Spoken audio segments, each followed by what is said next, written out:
regular attendee, we do record our meetings.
My day of Okay. H after your meeting. Call the meeting to order.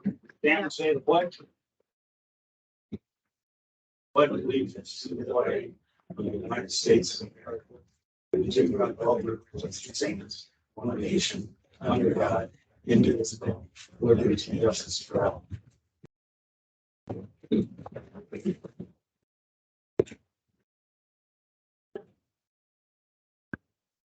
Oh, Cando.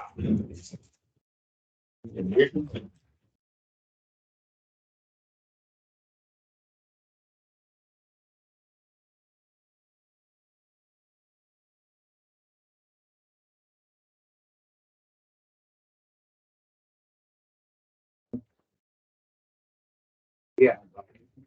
We just call it.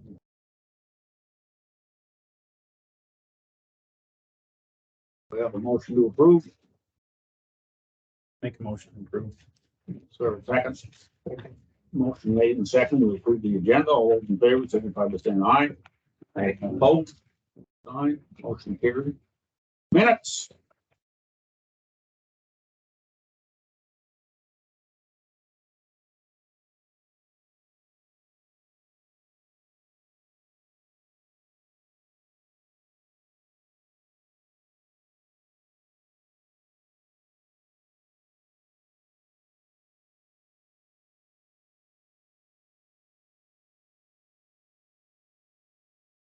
Motion to approve. We have a motion, a second. Second. Motion made and second to approve the minutes as written. All those in favor, signify by saying aye. Opposed? Aye. Motion carries. Okay, Justine, I guess you want to get out of here. I guess I was asked by Amanda to come to talk about some insurance. For the hockey arena, so. I don't know. What had happened is our insurance company had reached out to us on multiple occasions about the coverage of our city-owned buildings. Well, we upped a couple of them, but not the hockey arena. And so they reached out to us about the hockey arena, which you have the emails there that you can read. They want to make sure that the coverage is what you guys, making sure that you're understanding what the coverage is that you have. And they also want to talk about who owns the ice maintenance system and who should be insuring it. The hockey boosters own the equipment? Yes. That's what they do. Do you guys have insured, do you know? What? The ice making equipment? No, we're just in the process getting insured. We weren't really aware that all this stuff was insured Oh, until recently. Okay. So I've been, Kinsey and I met with City Park and Chad Harrington and stuff, so Okay. we've gone through all the hockey stuff, the hockey boosters, but I believe they're. The person, all the original project. Yeah. Okay. But I'm gonna make. Assistant, I talked to Stig a little bit too. So you, excuse me, you're looking at the boards of your organized. How completely owns the board, the fan board, Yep. all the equipment, Yep. and then the ice making equipment. Because Cause I believe we purchased that in 2004, is that right? So, Yeah. So I can't find any minutes or anything on it, so. It's part of the ice. The ice or the heating system and stuff like that, that was, kind of a grant. There was a committee got together, and we got a grant and the city kind of, that's gonna go like fuzzy stuff, some of that stuff. Right, and when we met with Cindy and Chad, she made, a comment saying that kind of whatever is attached to the building is pretty much belongs to whoever owns the building, and what she kind of stated to me, so I can see, I don't want, I want it insured, so whether or not the city does insure it, I mean, the hockey is gonna insure it, unless you can come up with a compromise, but the thing is that thing goes down, if something happens to it, we don't have, we're not gonna hit it anymore. We're not gonna be able to pay the other $400,000 to fix it, so. And I was under the understanding the same, that it's considered a fixture to the building, so it would be a building owner responsibility. It's not insured at this point. It would be an added cost, plus talking about the worth of the building, and that, at least I think why it came up is because then that drastically changes the worth of the building. So kind of a catch-22. Yeah, the building is underinsured because we can feel that it's worth it to me. But again, all we were thinking was the building So, and not the equipment in it. So it just does change things considerably. well, so that would bring our minimum value up to about $2 million that we should insure for sure. But still, At 90%, you're gonna be higher than that. yeah, the only way you're gonna get fully covered is if you insure the value, which would be that $3.5 million. And that's, I mean, that's how you get paid everything, the total loss. Otherwise, it's based on a percentage.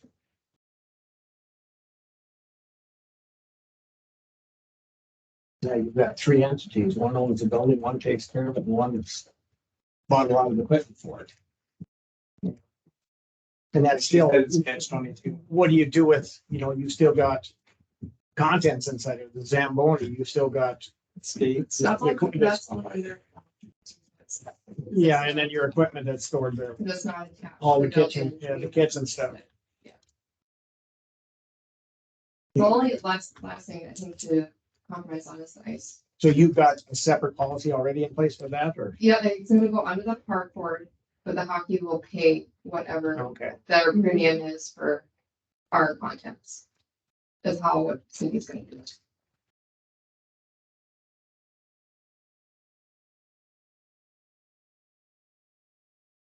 it almost talked with park board and see. If they would want to contribute some of this.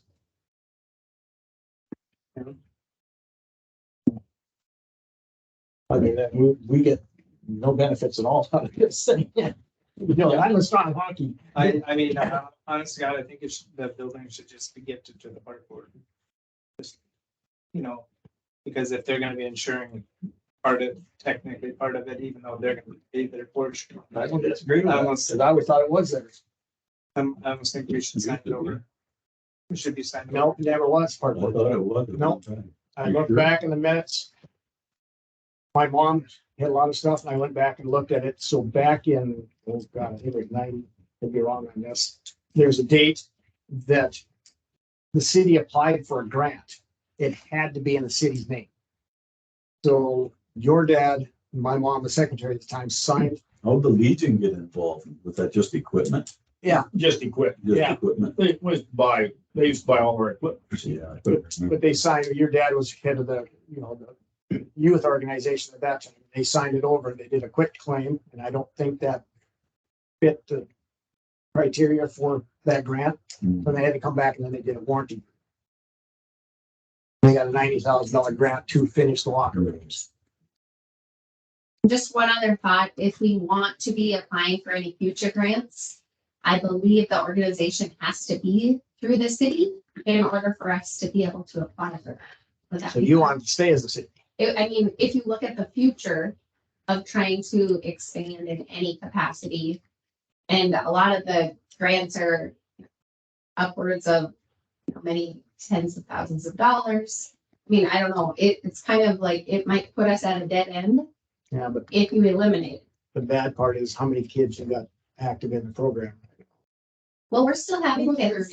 Let's not close down. We still support kids that go to Devil's Lake. So you guys know that all those other levels that we don't have here, we still supply their equipment and everything. Oh, And that to go okay. play in Devil's Lake.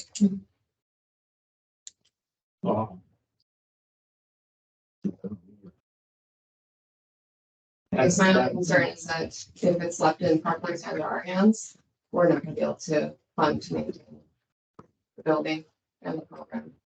So we need that new rub. and everything, so, No, you only need a section of it. what's that? You only need, 20% a year for 5 years. Years, yeah. I don't know. I think it's something. there's only so many sheets up there. Oh, okay. They either get, we were waiting for Randy to come back with a, we asked him to get a bid on replacing just the sheets that are damaged. And just do, instead of doing the whole roof, just do part of it. And I thought it was like 20,000 per section. I thought that was already decided. It was. Okay, that's what, when I was in the last meeting, that's what I was told. Was already decided. 99,000. I guess I thought that part was already done. No, My understanding. That's my understanding as well. That we agreed to a portion of the building every year for the next 5 years. Remember that. It was talked about, but nothing was ever. I guess we'll have to watch the recordings. I don't remember that happening. I mean, it's talked about. We should have a fluid conversation just to. Yeah. Make it a decision and progress. We are doing sponsorships and the, 4x8 sort of, and asking, we're up to approximately 8,000. I'm trying to think of what is the income then. Yeah, about the 8,000, 9,000. So, Yeah, I've raised right now, so whether, so if it's organization by organization throughout the whole county or, families that feel like they can contribute towards, whatever monetary amount, but I mean, I don't think it's something that is necessarily one person or one organization commitment, but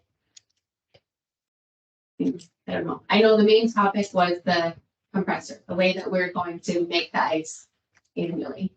So I guess if that's the main topic, we should come up with what we want to do for that. What's bad now or what? No. I mean, that who's gonna insure it? Oh, See, like, but who's- the bad thing with insuring, that doesn't, if the ice machine goes down, that doesn't mean insurance is gonna pay to fix it.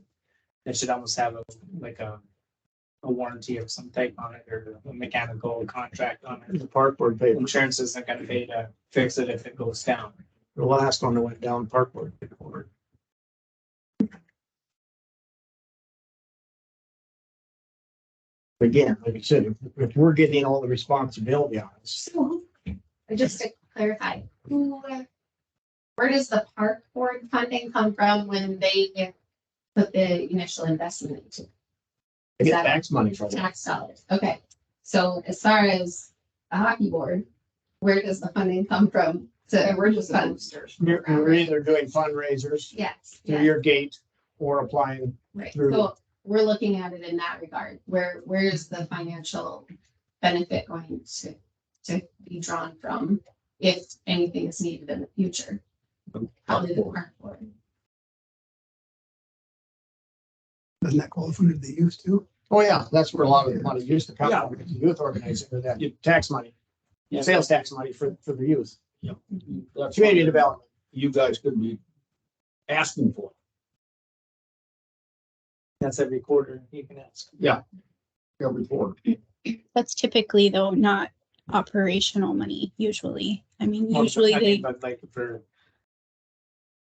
Yeah, I see what you mean. But we've given the hospital stuff money for helping with a specific project or something. I mean, that board doesn't typically like to just give money for operations. Right, yeah. It- I mean, if the machine broke down, then you could apply for monies to help get it fixed and stuff like The that. park board is budgeted for your day-to-day expenses and then anything else.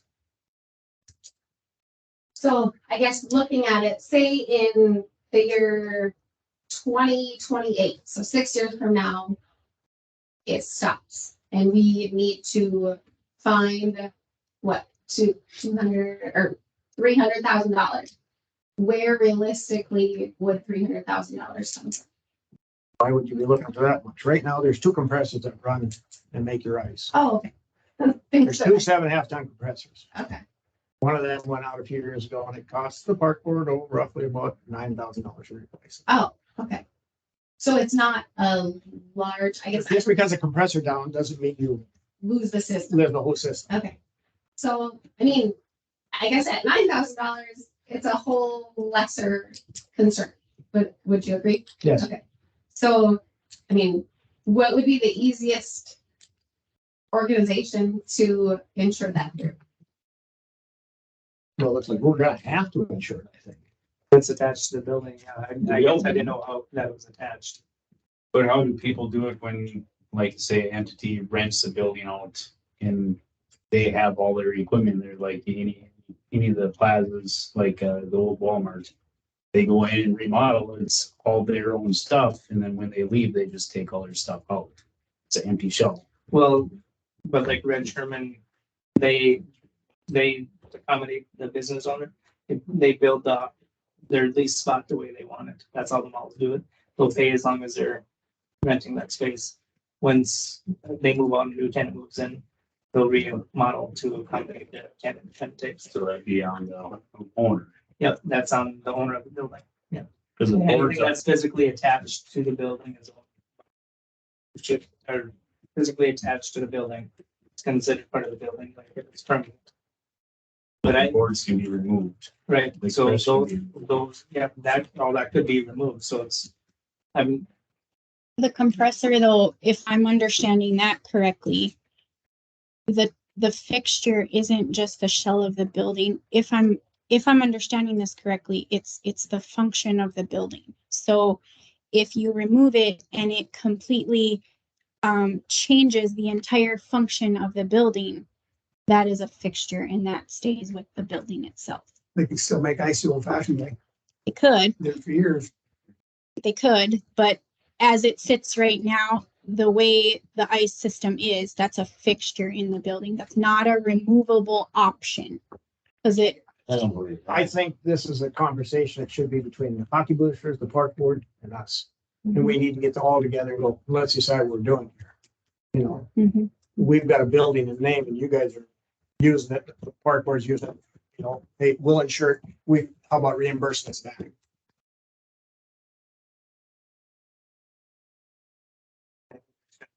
some kind of meeting.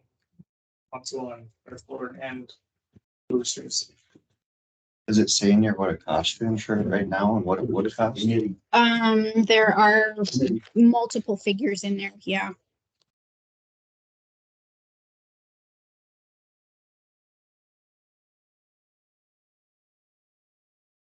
Suggested insurance coverage of $3,757,000.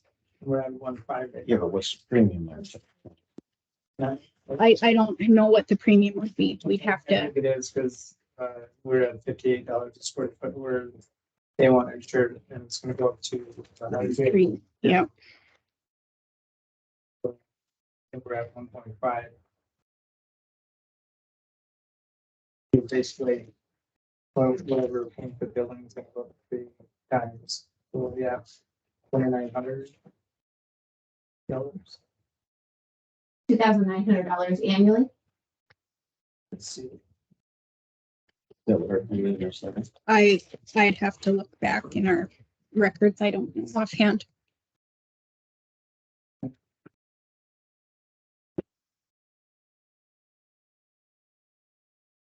Okay, right now, we have insured for 1.4. And it is.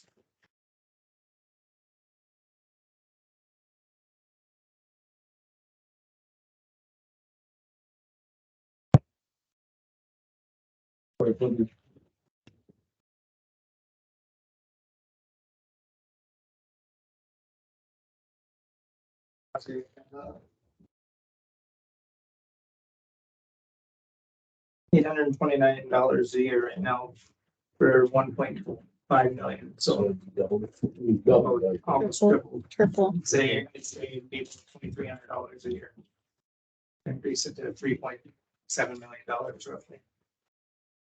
That would also go on our asset list, though. I mean, you have to look at that too, like you would add that to our net worth, our asset list, which directly affects our financial package.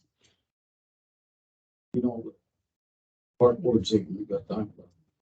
Going to get a meeting with all three entities. See how it goes. Yeah. Why don't we don't point Ziggy and Jeremy, you know, the insurance end of it, so, and Ziggy is familiar with park board also, so what, I'll nominate these two guys, and you can talk to the park board and somebody from your organization and set up a meeting. We don't need to all meet on this, but you can we'll have a committee from our end, and you guys do what you want on your end. That won't be till next month. Yeah, it'd be, you know, The first Wednesday of the month, I don't know if November 2nd would be a reasonable time. I wonder if we should just go to the park board meeting, Yeah, when did they, second Tuesday. second month, Tuesday, Monday. the 8th of November? that might be the best way, yeah. That'll work for you guys, and you guys, just do that. See what you can plan out.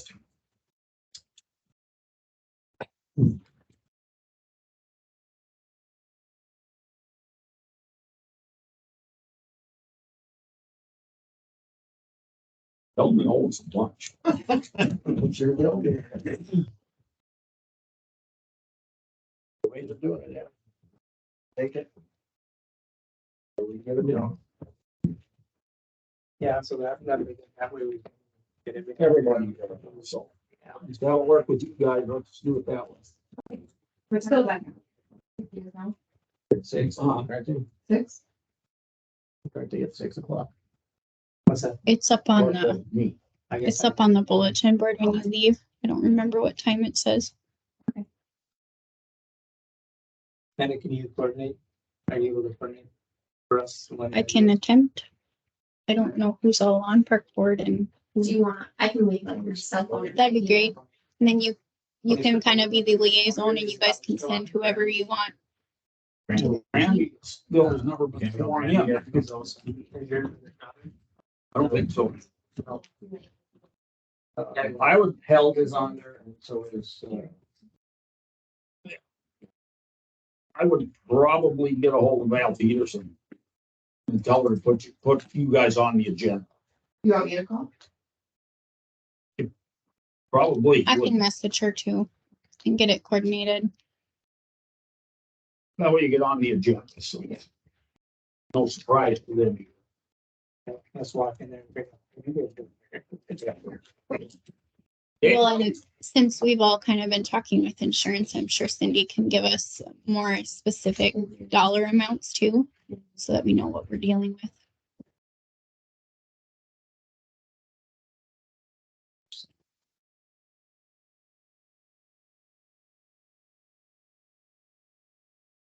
yeah.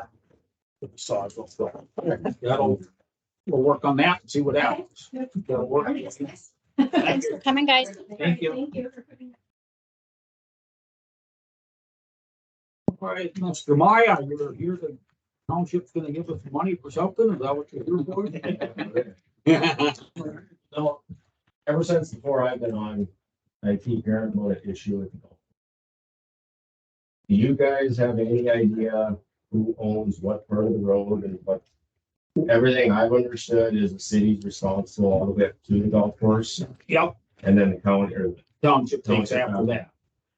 So I guess what I'm doing now is I'm trying to get stuff figured out so we can come together and make it easier for the county on billing.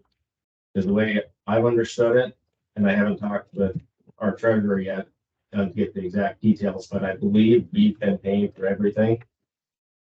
And so the reason we didn't do the maintenance on it last year, you guys ended up doing that. We decided that that road has to stay open in the winter for emergency routes. The fire department, ambulance, that's a route going out of town. So regardless, the road is gonna stay open. in the winter. What I'm wondering is if you guys would be willing to either do the summer maintenance on the road and we do the winter, or vice versa, and then just basically a wash between it. Whether it's, Yeah. and I guess the thing I was kind of thinking of is like in the winter, you guys already have your maintainer out. You've already got the tailors out. You're already doing whatever this First Street or whatever the Bar Street is there. If they get extra, 15, 20 minutes to run down it and back a couple times to keep it open in the winter. And then we can have the county maintain it in the summer on the roads. That means Or- gravel Really, we too. don't have the plow up front. You know, if you get heavy snow, it's got, they Yeah, gotta go, see, and then, they gotta like like last year. I mean, I was one of them out there multiple hours putting in time on the track and some of them were trying to keep it open. So I mean. We got good enough farmers around here too. If something like that happens, I know we can get a snow blower, but. So I mean, we can have the county do it in the winter too, and we can pay the county to do it. And then if you guys want to do the summer. That would be easy. That would be the best for us, I think. Yeah, because they have We like- equipment for the winter, you know. Yeah, I didn't know if you guys use the maintainer at all in the summer or if it was a pain to bring it out. Well, we blade that once a week, They were doing it every week. out to the golf course road and back. That's the arrangement we have. Yes, every Okay. week. We blade it once a week out to the golf course road, and then you guys do the other half whenever you do it. Okay, I see. Everything I was told, there was never any type of agreement or nothing, and nobody wanted to do this, nobody wanted to do that, so I don't know. No, we've had that, and plus every once in a while we do the golf dump ground road. Okay, and the dump ground road's staying open this winter too, so. But is that, I don't know, keep it the way it is, switch it up. I'm trying to make it easier for the county and stuff like that for billing aspect and, Well, it could work. See, we got an obligation in town here. If it snows a lot, we gotta have our equipment in town. yeah, correct. I mean, we gotta get the streets open, emergency routes and everything, so. Yeah. It would be way better for us to have the blade all the way out and back in the summer. Yeah. Out to the spin center there and back. It makes a lot more sense. Yeah, and then Our we would, equipment isn't as good as the county's equipment for plowing the snow. No, yeah. No, and then we would just take care of this, the winter maintenance. And then, like I said, the dump ground road, which is not even on the Stockard, but that whole county road anyways, so that's, or township road, so that's gonna stay up regardless, so. yeah, and I think the agreement on that one was every other time. Yeah, There was talks. Was it every other And time? then we keep it open up to the dump ground in winter yeah, from the highway. Oh, Yeah. okay. yeah, see, that's what we were doing last year, I know. Yeah. But after that, I mean, like us with the cattle up there, we had, every week we were going up pulling somebody out of that road. Yep. So I finally got to the point, I called the county and told them just open the road up and be done with it. And that's one of the issues too, is I'm personally myself, I'm frustrated with pulling people out all the time. And it honestly wrecks the roads, leaving snow sit on them. You got a Like guy that. with a wrecker right there. So, you know how many people I said, here, call the DNR. Oh, I can't do that. So who buys the gravel then? If What? we're in charge of maintaining in the summer, do we buy the gravel? No need gravel, just blade. Yeah, and that was the only other thing I was gonna say. Blade If, gravel. if there comes to a time in, say, 5 years, gravel needs to be bought, we have a meeting, whatever, and we split it. I guess is my thoughts. Or we blade out, or we go out to the golf course road and you do the other part, something like Yeah. that, or snap and half, Yeah. you know, that'd be equal. Yeah, I Yeah. think we did put some gravel on not that many years. ago. yeah. It doesn't need any now. It No, needs to be bleeded and, Yeah, the golf course road does get washboard right away, even after you blade it, because of the speed slowing up and speeding on that road. yeah. Oh, yeah. It's gonna washboard within a couple days. Oh, yeah. What quantifies summer versus winter? Snowfall? snow. If there's snow on the road, the county's doing it. If there's no snow. And then however you guys are doing it, if it's once a week, if it's once a month, whatever. You guys do what you're doing. We were doing it once a week. Yeah, Bruce is going out once a week. Yeah, I know he was all aware and stuff like that, and then that's when it dawned on me. It's like, well, why don't we just try to do something together here? I think the reason the once a week is because of the washboard, it gets so damn bad and the, Yeah. golfers complain, so I don't know. It's not always As got a normal road, you wouldn't need it. Well, do you think No. the county is gonna actually come past the golf course now, or is that something that you're gonna talk to them about? I've been talking with them on that, and this is kind of where the issue's gone, because they don't know how to bill anything. And, so then they just basically didn't do it. So I've been talking with Kevin and Lori about it, and I told them that regardless of the road we kept open in the winter, just want to talk with you guys to see how we could do something. So I'll call Lori in the morning and tell her that. But I think we should blade it from the tracks out to the center. Yeah, that's what we'll do. That's what- Yeah, that's what we'll do now. So Yeah. make sure Bruce understands that. The way now. All summer.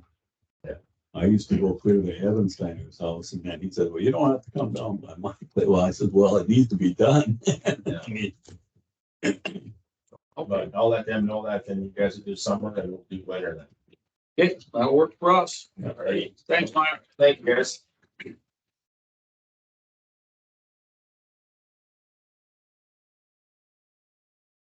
Old building sewer more. Where are they?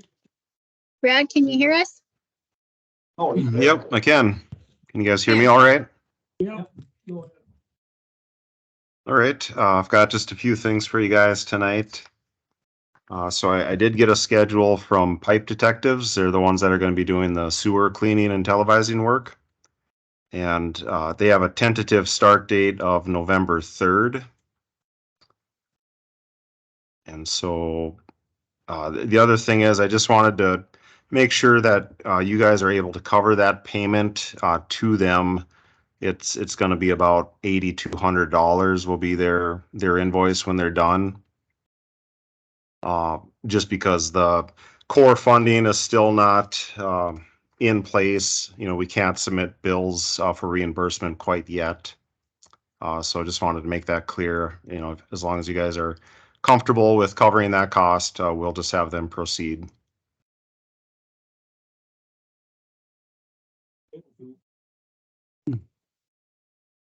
Okay. So then moving on to the next item then is just kind of going back to the project schedule.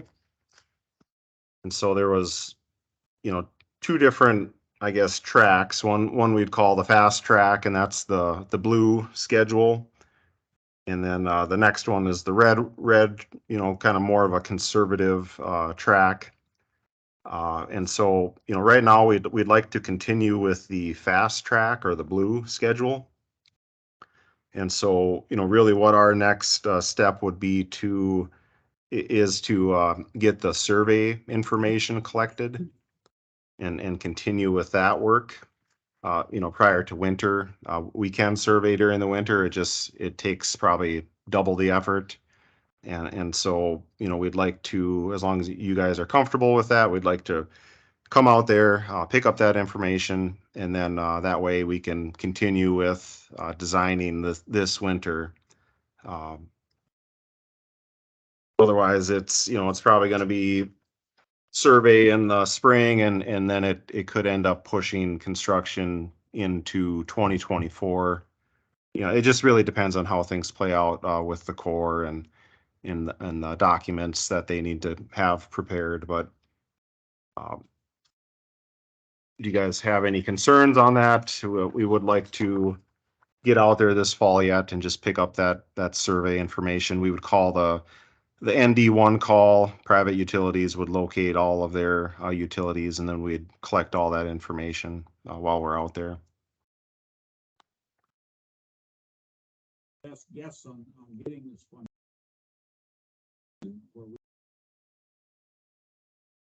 I'm sorry, what was that, Raleigh? When's your best guess of when this funding is going to become available?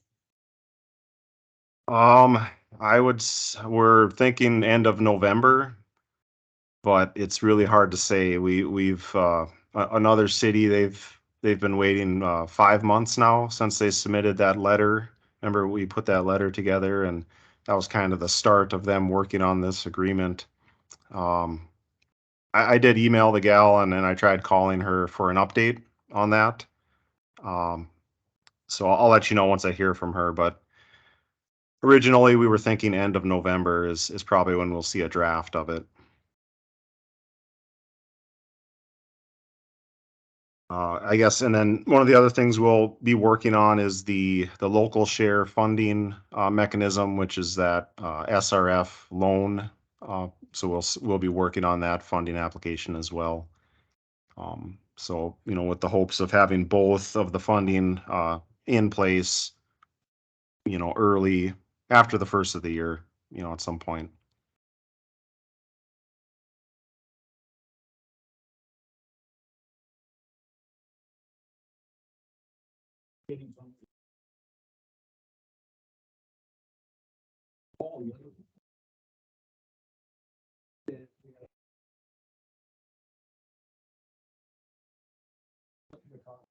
Oh, yeah, you'd sit on that, talk to them, talk till the money comes in, wouldn't you? Yeah, right. Any of our bills, you know, we know that, you know, nothing will be paid until the funding's in place. Yep. The critical one would be this televising invoice because, you know, they'll expect to get paid. But yep, anything from us though, we do understand that. Okay, that's all I have on the sewer project. Are there any other questions on that one? Before I move on. And everybody think that already start this fall. Yeah, go ahead and start this fall as soon as you can. Okay, sounds good. Yeah, I'll let you know when our survey crew is scheduled and, you know, you'll see them in town in the near future. Okay, moving on to item number 1.3 then is the Clean Water SRF update questionnaire. So this is, you know, you guys have seen this before. It's just to stay on their priority list. And so this questionnaire we've updated, basically tailored it to the project, to the local share of the sewer project. And so it's, you know, it's a loan amount of a little over $1 million, you know, 1.1 and change. But it's just keeping you on that list. You're currently on the list. And so it's just to keep you on the list. You know, with understanding that we are working on a funding application and will be, you know, taking out a loan, you know, after the first of the year for this project. So just need Raleigh's signature on that, and if Amanda would email it back to me, I'll get it submitted.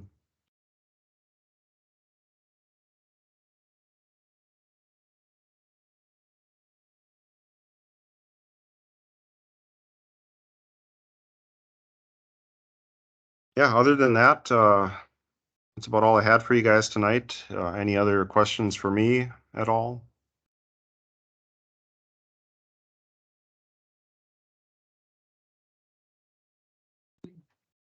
Looks like you're good, Brent.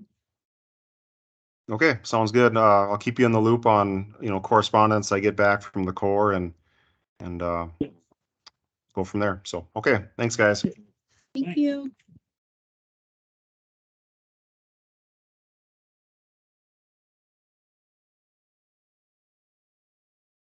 Cell phone plan.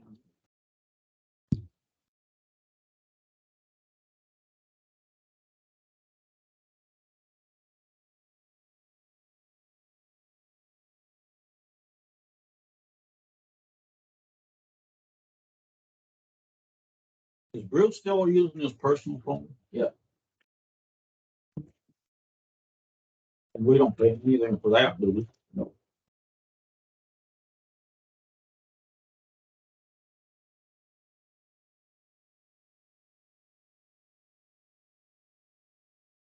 Mike, want a second phone? We can carry You would like, Where's the phone at that Bruce is supposed to use? I mean, that city had. That 34 0034. Yeah. Where's that phone at? and keep sending that. Or something, or no, it's not that number anymore. Oh, You're gonna get that back once you stop it, that number's gone. Yep. Okay. I haven't been able to find a phone. I'm sure there's But I there's mean, one somewhere. is this phone busted or? It's not broken, but phones are not, Sure it's well outdated. yeah, you can't just buy it once and then you have it. You don't have the same phone that you started with, Scott, do you? That you and Bruce started with? Yeah, No, this is you the can- original number. No, but any. Oh, no. You got a phone recently. Yeah. Yeah, it upgrades every 2 years, I think we get. Mike wants his own company phone. Yeah, it's more for like the water plants, system, Okay, only works with Apple right now. okay. He has Android. Bruce has Android. And they can't get it to log into an Android phone right now. They've been trying to figure out a way, but they just can't. So what does Bruce do if he's on call? I just call him and he runs up and checks it. Oh, okay, so you got a relay to him. Yeah.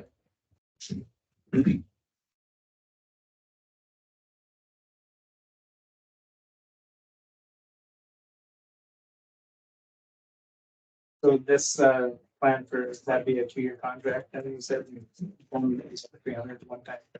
The phone, yeah, you'd have a contract. We have a current data plan for the tablet, and I would propose we get out of that and substitute the money towards his phone. And then you can enable hotspot on their phones so that the tablet can use data. Otherwise, if we leave it as it sits, we're looking at, we added $40 for a data plan for a tablet, plus we'd have to add $40 a month for Mike. You guys don't use that tablet that much. I carry it with me for emails and stuff, but, But can you get them on your phone though? and then if it hotspot, Okay. You will eat batteries up like crazy when you get the hotspot activated. yeah, You're gonna be plugging your phones in a lot. yeah.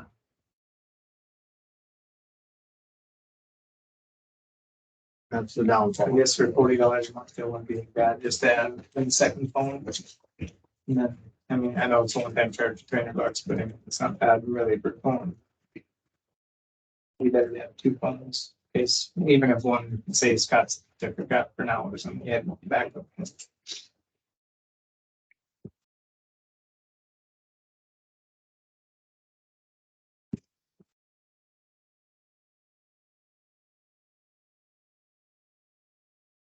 Are you guys thinking the $40 a month for Mike, $40 a month for Scott, and $40 a month for the tablet? Or are you thinking that you would I take the honestly think $40? It's better to keep the tablet just because of the fact that the hotspot is gonna kill your battery and it's just gonna cause your phone to go bad faster. You know how it is on batteries on iPhones, they don't seem to want to last very long the way it is. Better than going to using hotspots all the time, you're gonna be. What's Password, data plan, unlimited data that? that's $40 a month. So we'd be at about $120 a month for the 3 phones. All the 2 phones and then the tablet.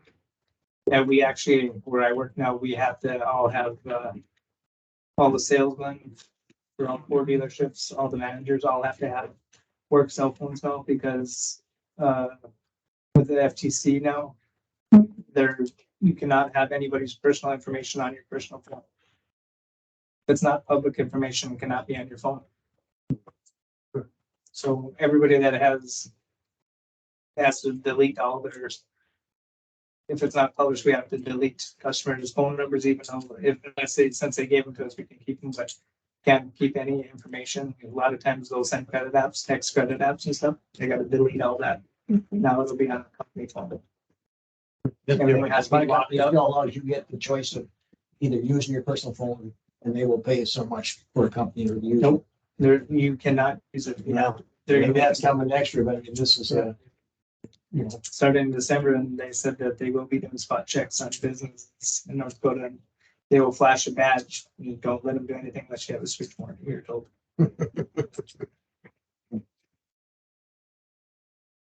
It's coming. Any personal information can be on your desk. We have to lock our offices every time we leave them and lock our computer. Oh. Geez. The nice thing about this city, not like all personal information, but most of what we have accessible to us is public record. There is almost nothing that isn't, It's good. but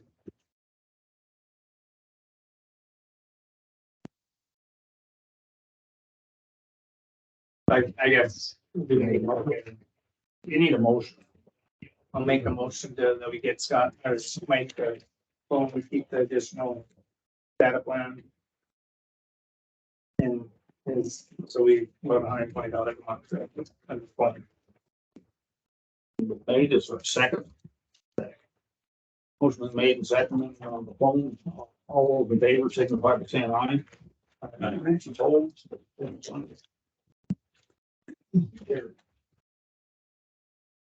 Auditor job description.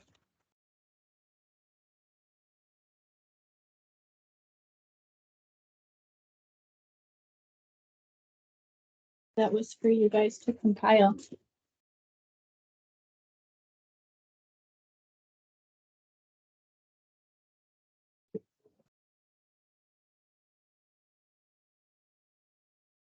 Who wrote this up? Who wrote this? It's based off the state century codes, and it's part of that, and then I guess The information you gave some of it's some of that you had from those different cities.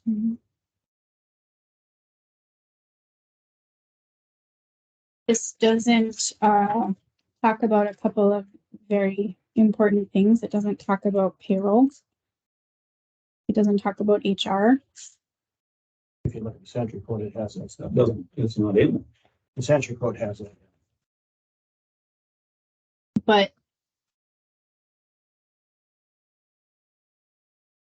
we don't have HR here.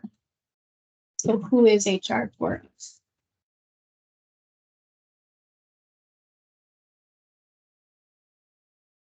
So the county ended up contracting HR out of house, where they have an HR firm that deals with employee stuff. Payroll still is within there, but HR is actually making sure that if there are any conflicts or they kind of help with interdepartment things and things like that. What has come about is some cities roll HR into auditor. And I think we've determined, you guys have determined you don't want to do that. Is that accurate?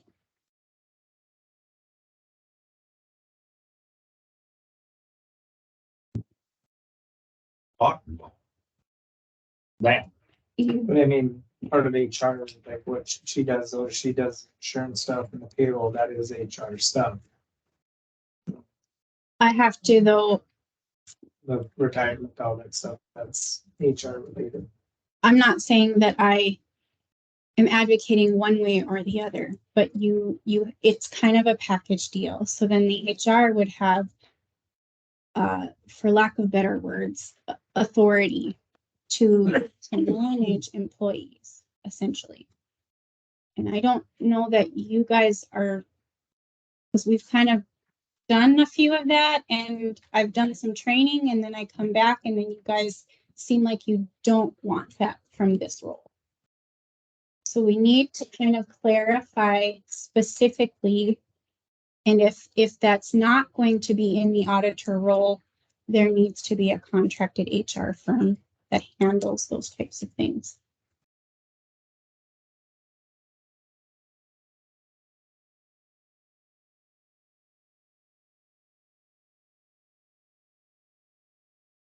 Yeah, probably.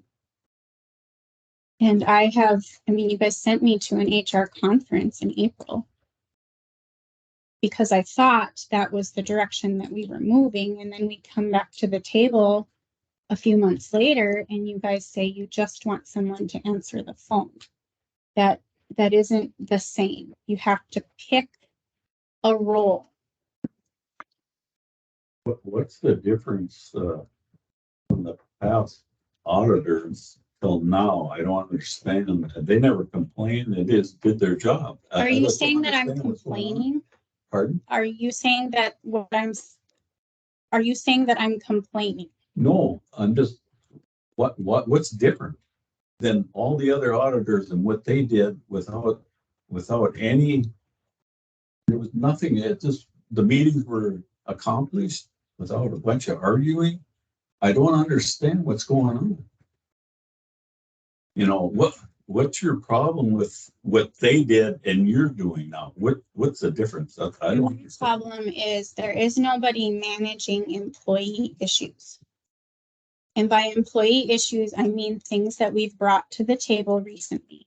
There is nobody managing employees. No, What no, I don't, I disagree with that are you wholeheartedly. talking about? The public work? No, please don't misunderstand what I'm saying. HR has a role to protect employees from being exploited and companies from being exploited. So you have HR rules, you have HR, you would help talk about overtime issues or vacation issues or insurance issues. There's specific things with HR. I'm not saying it's always applicable to Cando, but if there were performance issues, HR would be included in those conversations with supervisors. There would be a supervisor, an employee, and HR. We have that taken care of, don't we? Anything like that, we just handle it right here. I Right. don't think you need anything else.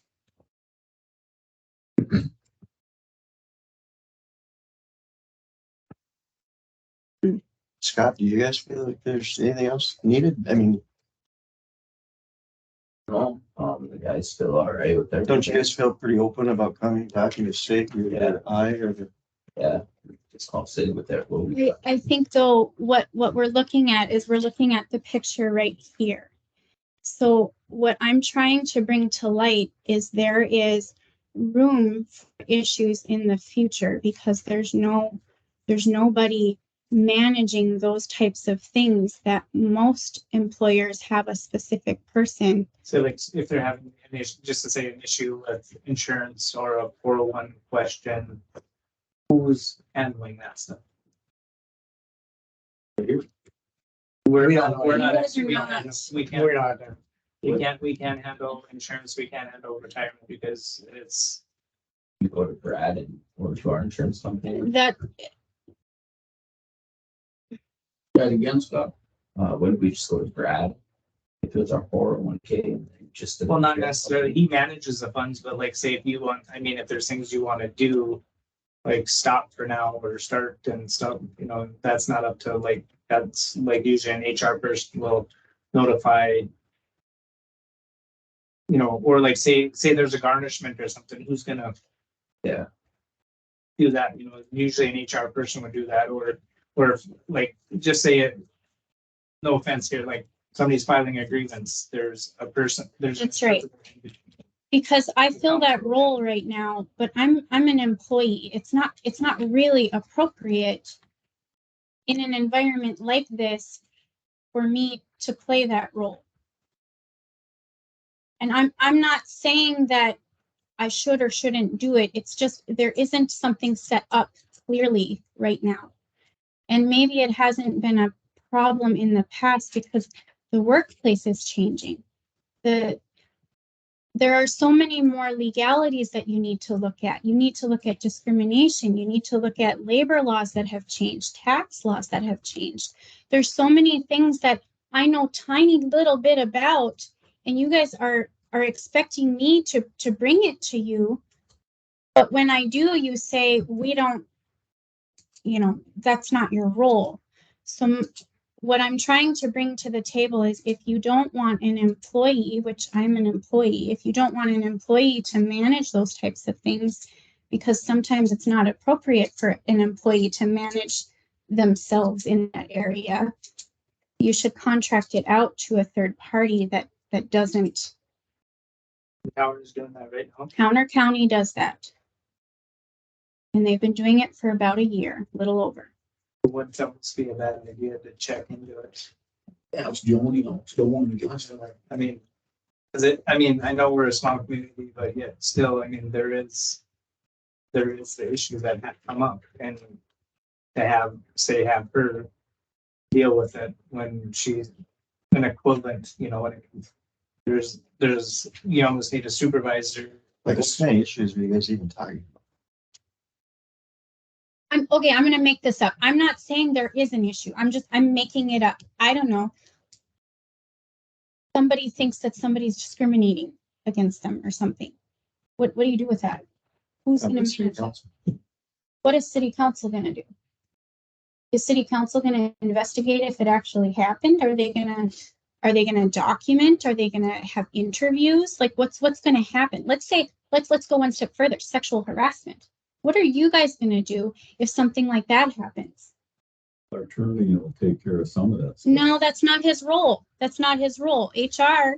You know everybody's role, evidently. Wow, you guys. This is turning really disrespectful.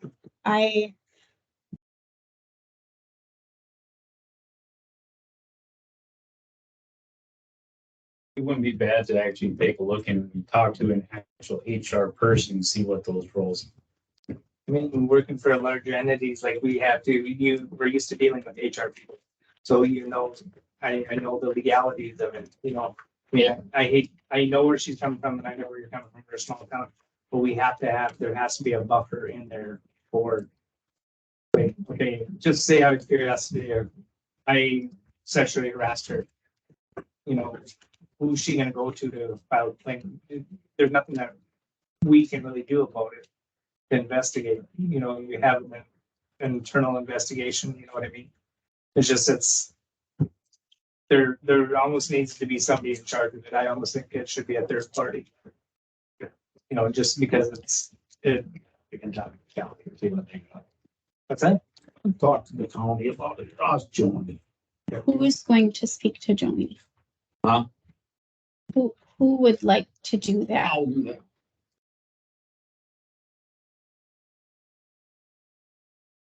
The other point that in other entities, HR is like an administrative role.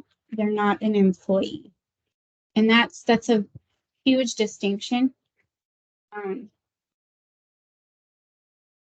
And so when we're talking about auditor roles, I think that's probably my misunderstanding, because I was under the understanding, like in most cities, the auditor is an administrative role and they do play that role. But I think what you guys want, or at least what I'm hearing you guys collectively say, is you're looking for an employee, not an administrative role. That was Blake's description. That one that you gave me was asking, the auditor was the manager of her department. Because they have it, you also have to look at how that goes. So it isn't just 3 employees. It isn't just me in the office and 2 public works guys, or 3. Like in those larger areas, that role is a little bit different because you're managing your department. You have a department. Mm-hmm. We don't really have that except public works. I don't have a department. Oh, Kathy's working there. Well, Part of your department. yes. I mean, I think that to alleviate problems, not necessarily now, like you have to kind of look not right now, but in the future, what could happen and how can we head off issues before they happen, so that you guys aren't, or the city of Cando, or me, or you, whatever, we're not in a lawsuit because we didn't know what we were doing.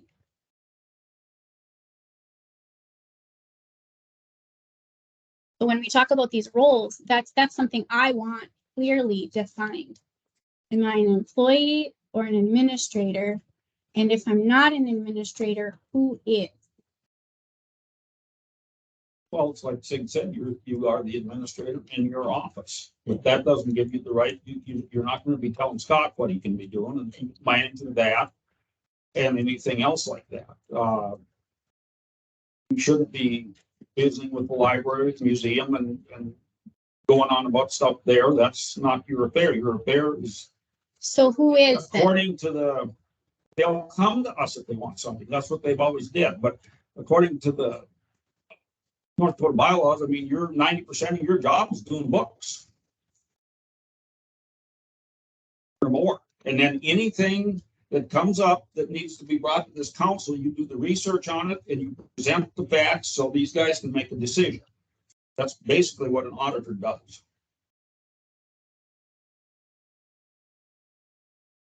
Again, like I said, we'll talk to Joe again, and he can find out. Well, that other stuff, yeah. For the- But I mean, it's.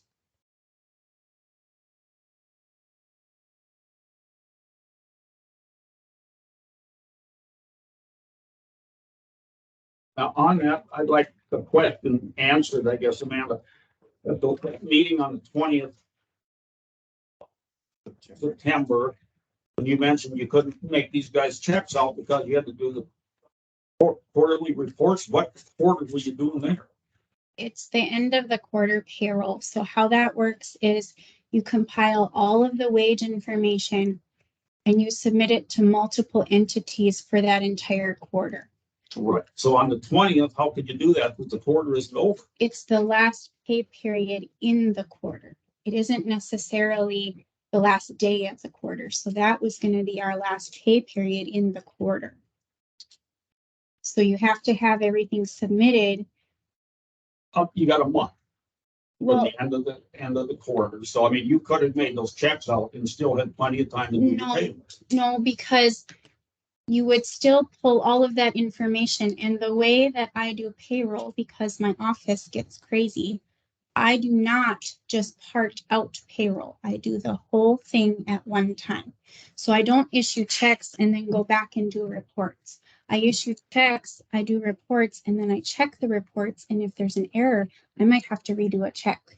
And that's happened before when vacation time is wrong or something like that, or I've accidentally given credit for vacation and hours worked incorrectly. So I don't like to give out the checks until everything is calculated and done.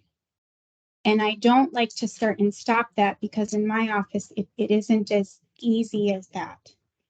And so I like uninterrupted time to do that payroll so that I'm making sure I'm not making big mistakes on tax documents that go to job service, the North Dakota Tax Commissioner, and the IRS.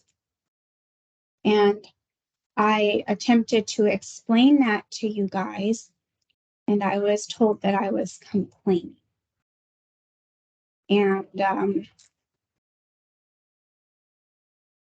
I don't expect you guys to know all of the details of the role, but I attempted to tell you guys that I need X number of time uninterrupted to make sure that I'm doing it correctly, to double check me so that I don't have to recall a paycheck. And I don't have to somehow fix how you submit it to the IRS, because that's To not me, that easy. didn't answer your question at all. What did I not answer? You were doing quarterlies before the end of the month. For the payroll. I did answer that. It was the last pay period in the quarter. So if you get paid on the 23rd, that's the last payroll in the quarter. The quarter actually ends on the 30th, but your payroll, because of the way our stuff falls, that's the last payroll within the quarter. Takes all day, No, it does not. I never said it takes all day. but you didn't have an hour to do there. I didn't have, it takes more than an hour. And What's it take? a regular payroll takes about an hour. I kind of feel like, I don't know what's going on here. I kind of feel like I already attempted to explain why I didn't have time. And I'm by myself. I'm manning lots of different things. I've already been working extra hours to make up for Kathy not being here. I'm not understanding what's happening here. So there seems to be a personal thing that's happening. And if you guys want to come in and do payroll, you're welcome to come in and do payroll if you have a different way to do it. Does anybody want to learn how to do payroll? So I'm not, what do you want me to do different? Well, one thing that was brought to my attention, and that's actually come from the county, is you were trying to hurry up and get done to go to that seminar or whatever you call that thing, and you never should have been allowed to go until all the work was done. What? You I was told guys, that from the county. you guys approved me to go to that We didn't. conference. We didn't realize this at the time. The only reason I didn't get payroll done, if we need to recap, is the cards were not turned into me on time. One day. No, And again- no, this, If that was, I mean, why didn't you, I know you texted him, but you said that you're gonna have overdrafts because of that. Why didn't you call it? Make it personal. I know. It would have been tough to do. so I'm going to say something. Scott and I have worked through this, so I don't want to get worked back up over it again. He screwed up. A boundary was laid with my workday. I don't actually get compensated for working extra, and I have been working extra to make it happen. I actually didn't get compensated for going to the conference and donating my time. I already fulfilled my hours for the week before I left for the conference. I was hired in at a minimum of 32 hours a week. I fulfilled those 32 hours before I left Friday morning. I also worked at the conference all day Friday with no pay and all day Saturday with no pay because I'm salaried. And then the comment was, you should just stay late and do the payroll when I already stayed late twice that week, plus had 2 unpaid days. So I'm not understanding why I didn't do anything wrong. The boundary was set when payroll needs to be turned into me, and it was violated. And we've already worked through that, Scott and I have. That is not a problem anymore. He knows when to get the payroll in. He knows that next time I will not bend over backwards to do it. And guess what? The cards have been in my office on time. Thank you, by the way. When's this other thing starting? I have to work with programmers, and I've been on several calls with the programmers, figuring out how to use the app and what we need. So I would like to circle back and understand what you guys think that I should do different based on, you guys brought this up from the last time. So what would you have preferred me to do differently besides giving up time with my family unpaid? I down a couple on this new bid. You got education opportunity. What's that all about? If you look in your packet, you have educational opportunities. I'm asking because you guys brought this up to me about the last meeting. So I'm asking what you would like me to do different besides giving up my time with my family unpaid.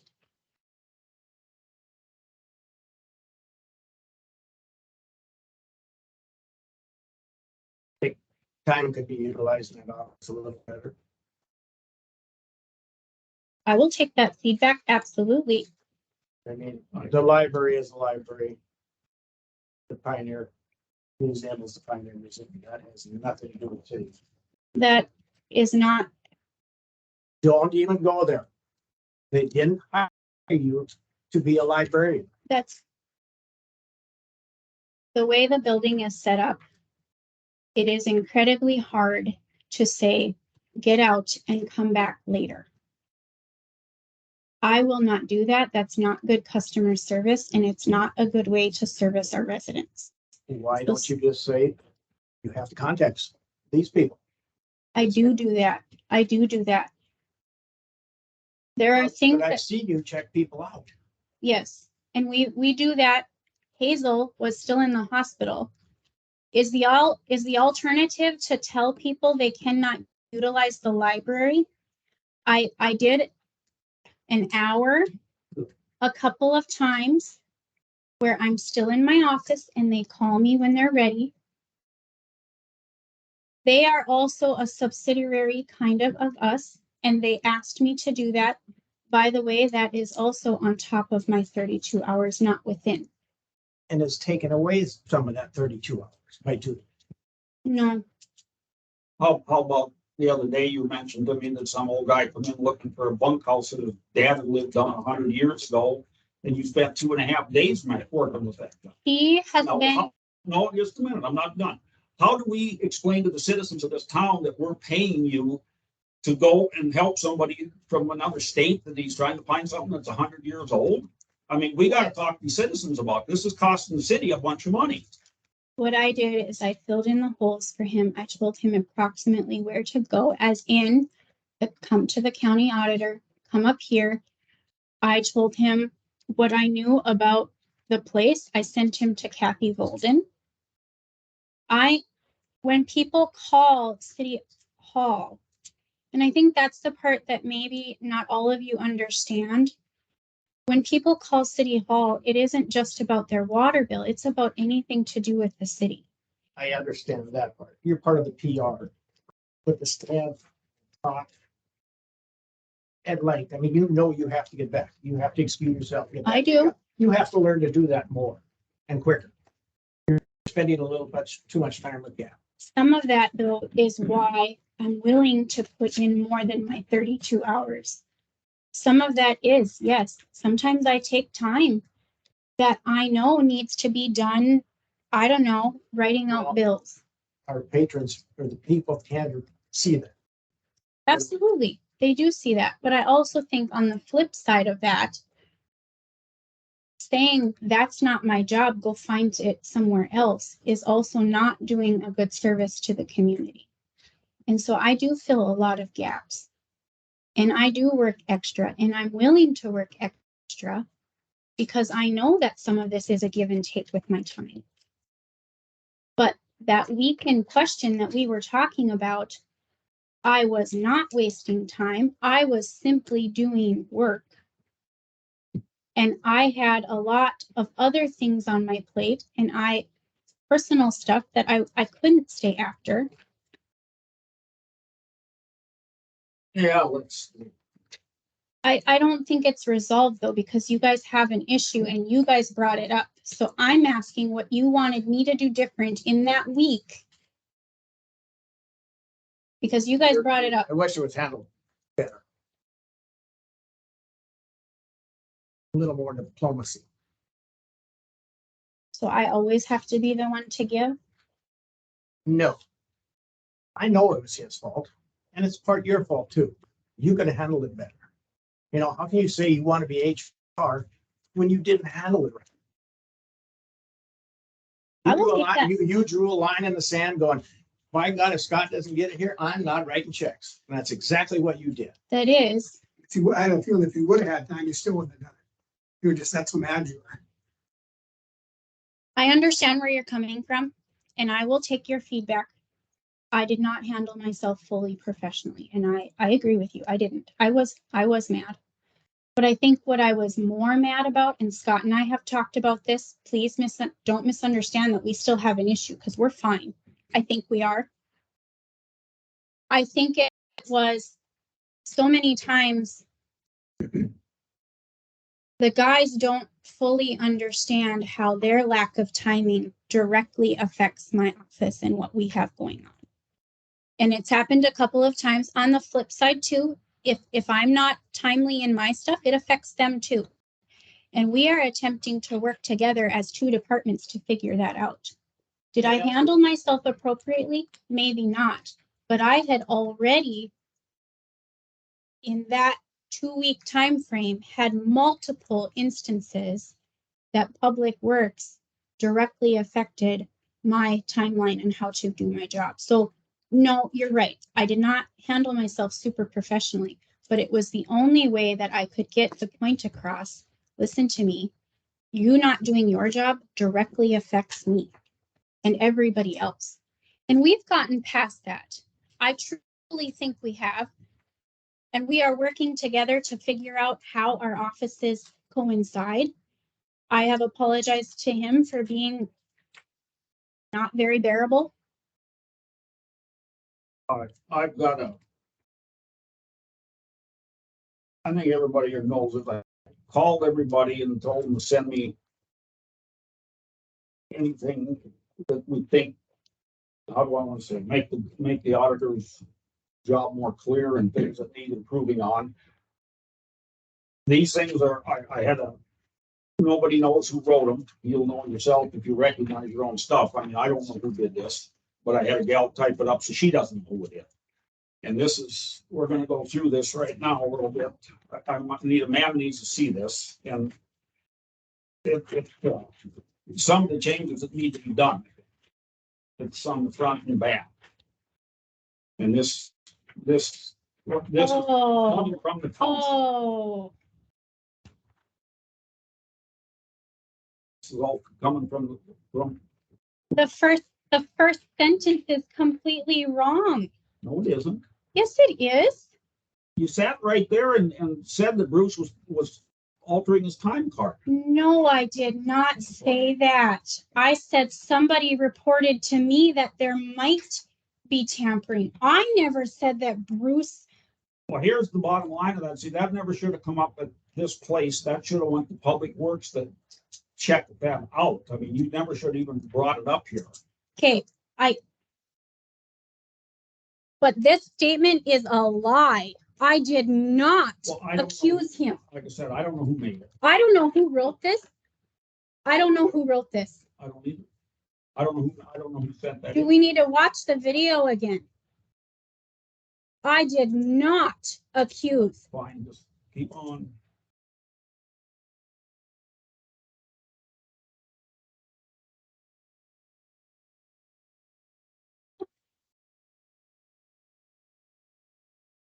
Amanda made unfounded accusations that Bruce Ford tampered with the time clock, damaging his reputation and giving doubt to the general public of his honesty and trustworthiness. You guys,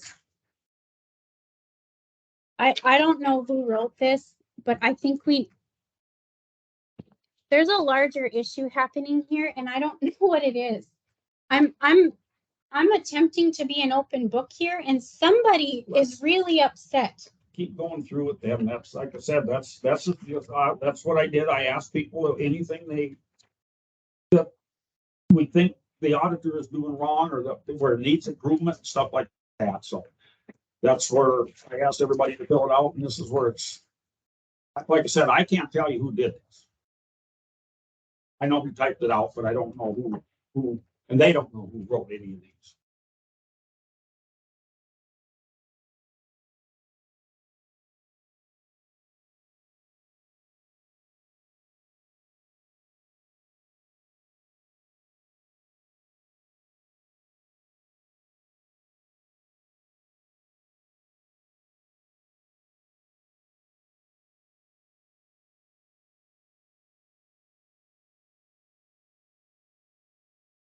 None of this was brought up in my review.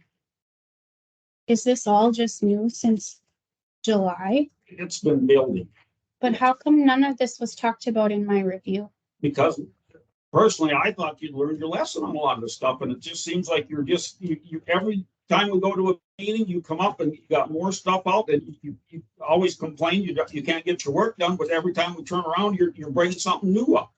I just actually had a call a couple days ago now that, and I don't know if this is true or not, they claim you've been calling the people about the pool to get the pool drained out. What? Well, That's what I was told. I don't Who know. told you that? It doesn't matter. I'm not gonna say. Well, it names. does matter because it's not true. You haven't called anybody to tell me it's ready. No, I don't know anything about the pool.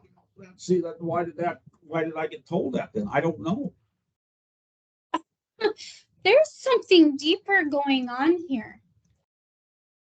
I don't, I'm not making that up. I mean, I was told that. I mean, that you would call, made a couple, 3 phone calls that they had to get the pool drained out. absolutely not.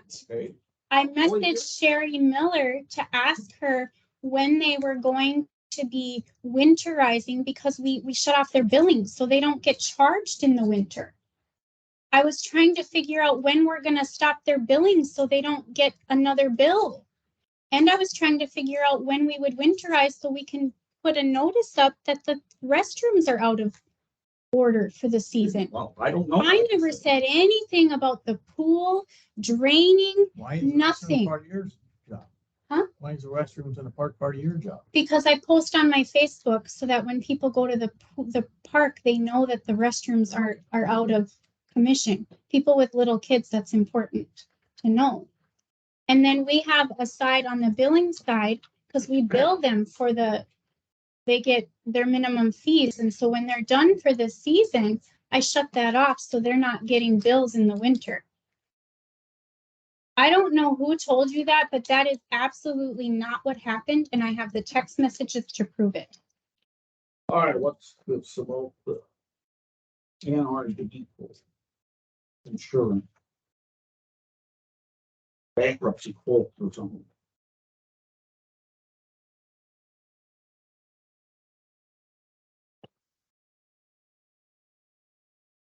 There's a quote for backup. It backs up all of your data.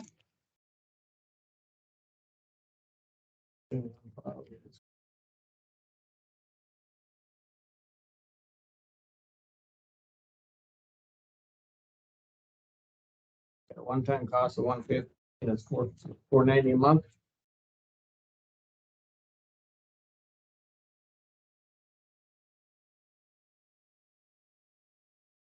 Amanda?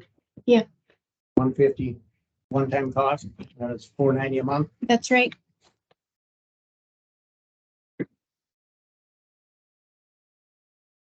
This is for the server in the auditor's office. It's for all of our computers in the office, our email and our computers, our documents. Otherwise, right now it retains on that server. I don't know where it retains.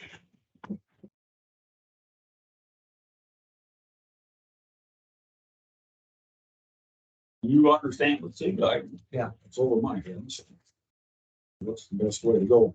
No, you want to do it. If something ever happens, if these things go down, they can retain this data back. Otherwise, you're starting from scratch.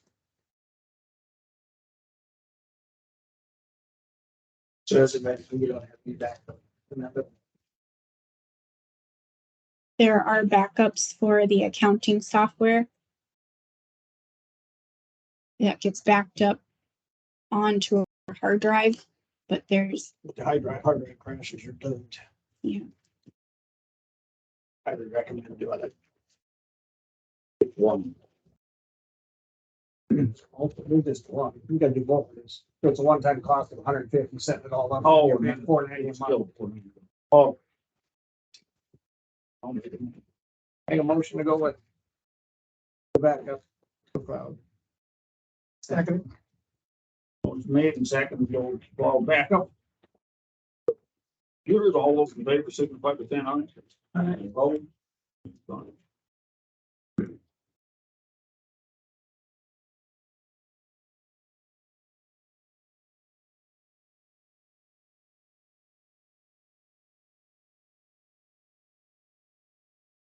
What's this one about the water loss? Or is that something you should probably look into, Scott?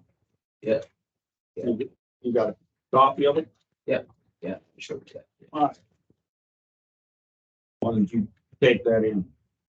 That's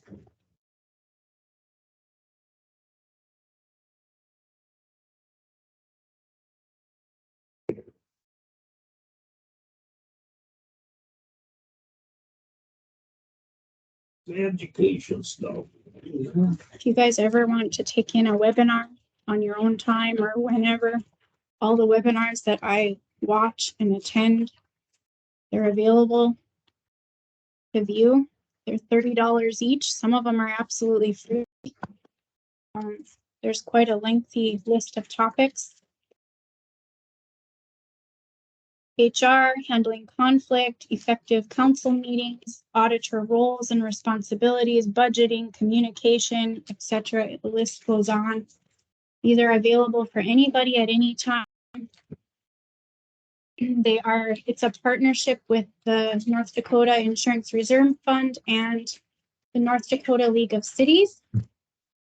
And the idea is so that anybody that is linked with city government has all of this information at their disposal.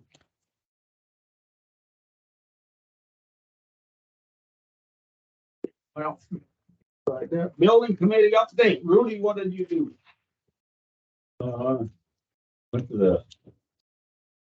up and checked the city hall out. I was the only one there, and then Scott and Michael showed up, but, I guess that we're gonna keep city hall as city hall, you know, where the auditor is.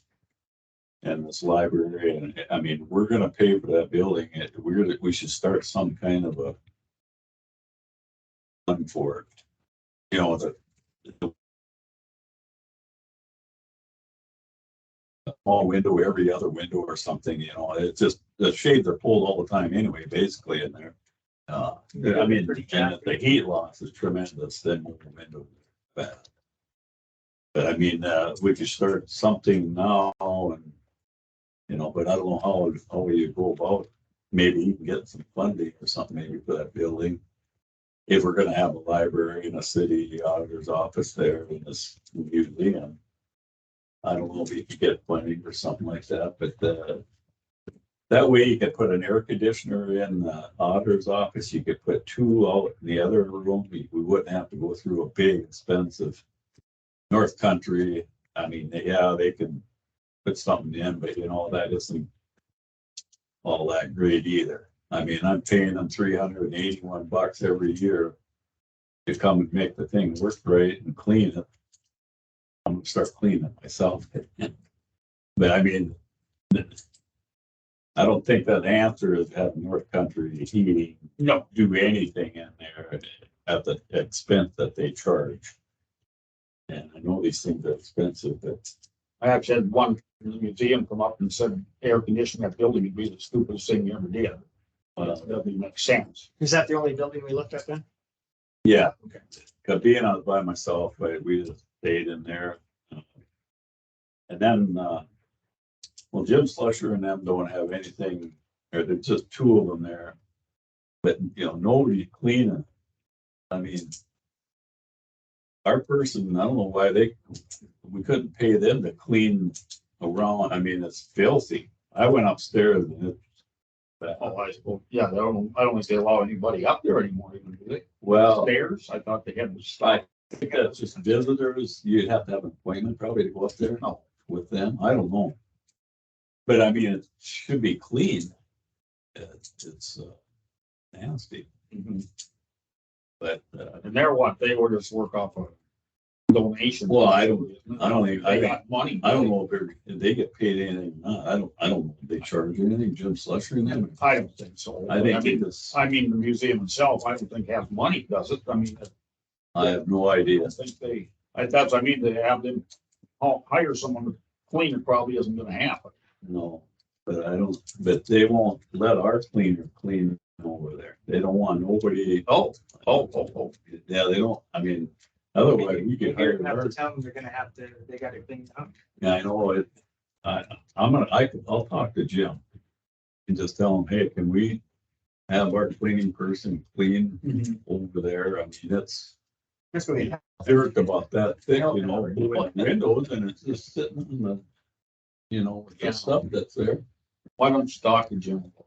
It's just kind of tacky. Well, speaking of like he was talking about fund, I mean, I know we have like money in the general fund, but could we set up an account for future projects that would, just like where we do so much a month, is transferred into a separate fund. Where's the funds come from though? I mean, just from the budget or something. Like, could we ever use like a Operation Roundup from the water to fix the building? Is there such a thing? I don't know. I mean, I would- there's a lot of people that would I round would that think- up and it adds up, you I know, would think the museum even, but I don't know if you can do something like that. Kind of like what Northern Plains. Yeah, said, same they do thing. for their- and the museum, they could probably even put in some tax, or, or sales tax money. Well, that too. That's a separate. I mean, they got nothing to do with the city, really. You know, They just get the building for. Yeah. but you know, I mean, you got your entryway there, all that glass and stuff. I mean, it's something that, you know, if you ever got enough money, something like that could be changed with like a handicap door there. You don't need all that cold air blowing in there. It's ridiculous. Yeah, it's gonna make it a lot more inflated if it's not all. Oh, yes. That's my idea, but there's a lot of things to do there. Why don't you talk to Jim and see what he says? Okay, and one other thing I was gonna bring up. Scott kind of brought it to my attention, but that people, or the county, when they pick up these people with cars and they confiscate a car and they impound it, and they're storing it on city property over there. They're getting paid a fee, an impound fee. Did you know that? No. Yeah, and Andy had mentioned that last time we asked somebody, said they oppose a fee. Sometimes they collect it, sometimes they can't. That depends on the court case. But I mean, this last guy had to pay $900 to get his vehicle back. Well, we're taking care of the damn vehicles and we're not getting nothing. Well, I mean, no, I got tired. Pretty good deal to me. I got tired of it when I was on the city and the vehicles. It was nothing but a hassle. Pushing snow, watching out for them things. They shouldn't even be there. The county has that great big area. They could be up against the fence down there, you know. I don't know why they have to put them up there in the city. It's, Over by the county shop. yeah. I mean, I'll ask Joni about that when I talk to him. there's tons of room there. Well, that's what I tried to tell them before. They got all kinds of room back in there and then they're locked in there. And I remember what their excuse was, something about pushing snow or Bob something. would let it go. Huh? Bob was. Bob was the problem there. I He mean, just- Bob he wasn't gonna refused. let it go. Yeah, that's. I knew that.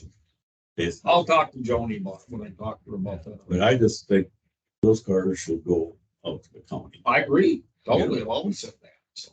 But On the subject of buildings, the Audi has a gutter hanging down in between the two buildings. I don't know how we're gonna get it down. It's been hanging there for, I don't know how long. Someone brought it to my attention and, yeah, I'm sure it'll fill up the night one of these days. no, it's like hanging. Oh, it's hanging now. Okay. Between the fire hall. So it's probably hanging by one bracket up there. One hanging. Those are round ones? I didn't pay attention to that close. I just saw it hanging. I think they are. I think they're the old brown ones, but So I don't know if it's something. I got 40-foot ladder, but you'd be straight up and down because Exactly. What about Bruce's manlet? Do he? They can't get can't in get there. in there though. Or if it's snorkel would fit in there, that snorkel fit in there. Possibly, it depends. Yeah. Yeah, the best thing would be like Northern Plains, Buckets. a bucket just right from the front. I think it would reach clear back there. So who do we contact to get that done? Because it's, Well, I same don't know, like place. Northern Plains. is Randy perfect. probably, he's kind of in charge of the pool. Randy Thompson. Randy Thompson, yeah. Right. Ask He's him. on the fire department. isn't he? No, Oh, he's on. He's on the park board. Oh. Yeah, Randy's the best to talk to. He's the head of that anyway. Yeah, he's for. Yeah. Yeah, that definitely should come down if it's hanging there. I guess I haven't. Yeah, it's number 10. I don't. Yeah. Did, Jimmy talk to you when he talked about the Audi? Did he Good talk guy, about put that roof thing? Piece of plywood on the roof, Yeah, but on Brad, the that's fire a department roof, just put a ladder up there and take it down. No, but you, that's a pretty good idea. That's what it started to do. Helmets. Huh? Who's gonna take the risk of doing that? That's 25. Well, I wouldn't like that. But I, you know, but I mean, not by myself, I mean, I'd go up the ladder and take it down. It would take, I don't know, it would take a 20 from there, but on top of the roof, maybe 20-foot ladder is probably. Good. I'll jump and hang on and see if she's going. Lasso it and pull it down. Video. On that note, Jimmy called the other day, you know, trying to get a quote on that Audi roof. So Jimmy had the guy, you know, do Helma's house out there, 25,000. Yeah. And so he figured the labor on this Audi would probably be in excess of 50. Yeah. That's the labor. The shingles are just missing on that one. Well, There's starting to slide. Pardon? It's starting to come out. Are they starting to slide? I think, I was just wondering if a guy could get in and replace the one. Did that guy from Peasic do that? I wonder. I know that the rules and regulations for it does do anything. That's the guy from Peasic. Yeah, that's Right in the courthouse too. The trouble with that is the shingles are a small part of it, you know, the big flat roof on top is where the money's gonna get into too. It's gonna be- Yeah. But if that's still good, it's just the shingles around the outside. Yeah, and I don't know. Yeah, we started that 45, 50 years ago, at least. Well, you should be fixing for warranty. The flat part's still good. My dad does. Zeke would run in the tarp, I remember that. Well, that was a while ago.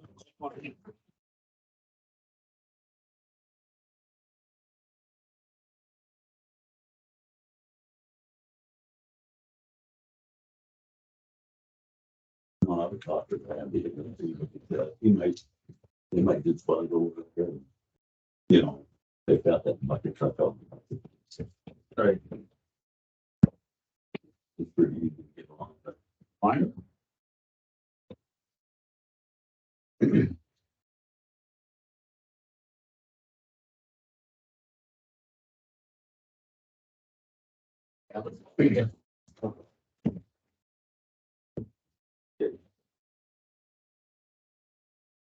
Public Works, what do you got, Mr. Scooter?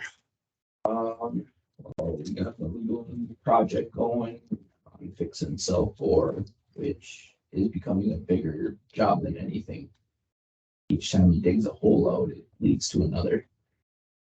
Then I called sick today about the street sweeper. There may be issues with it. And I called Al and he said if there is, bring it to Devil's Lake. Like Evelyn. Yeah. So sweeping's out of question right now. Then once Bruce gets back, he'll be back to trees. It can make it back early. And then I have Mike out there helping Melvin. And just doing the meter removals and work orders, samples. sample sent in 3. Not yet. Not yet. I have a couple more days to wait. So, but it is shut down and I have the samples.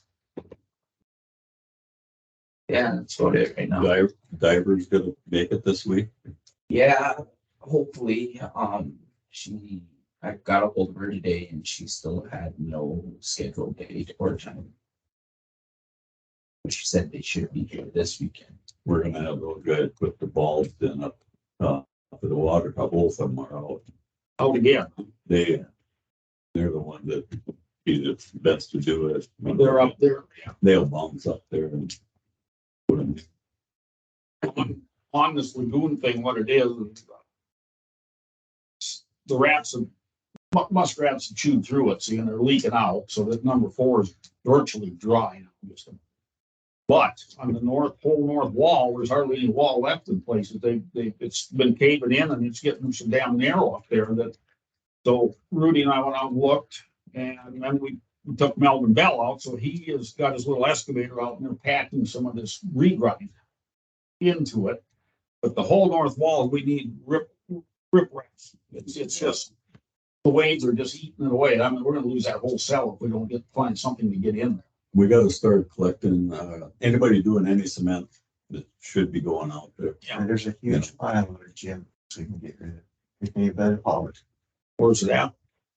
right in the front yard, Where's that? At the east of the house. east of the house. Oh, that might be something that I don't, I got lots of rocks, but they're There's 13, lots and 15 lots. miles away, you know, it doesn't pay. What's that? There's lots and lots of concrete there. It's a lot. The pasta plant. Yeah, It's all in the front yard up there. is it? Yes, Is that rebar? not very much. Okay. I mean, the city guys, they get a little break, they can start, get them trucks going and Yeah, without sinking a truck into one of the cells. you don't, I don't see, you're gonna have to have a skid out there or something To to move put them in it, right yeah. as soon as you dump. but don't use that triaxle truck. Yeah. That box will not take cement falling in. I'm doing the carburetor for the. Little one side. I'll talk to Jim about. Yeah. Yeah, it's gotta be done with the bucket, you know. I can't take a semi around. Too deep. No way. No, Even that little truck you got, It's- it's usually back up. it's just like a little prairie trail on top of that thing and there's just no room. There's pretty narrow. Basically, you'd have to dump on top and have a loader to push it over the side. You can't even turn sideways to dump it, so it falls over the edge. So I mean, there's no room for nothing. Truck is even tough to maneuver the corner. Mhm. Really tough. Single axle. You gotta do a 2-point turn. They're tight. Yeah. No, employee agreements.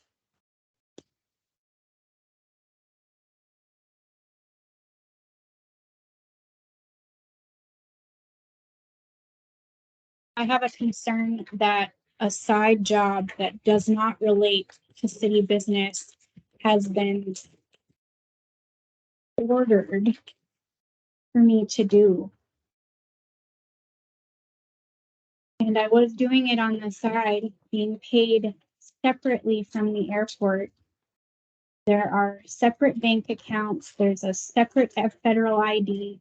The airport authority is completely separate from the city, completely separate. And I was doing the books on the side for the airport. I was offered or asked to do that after I was already offered the position as auditor.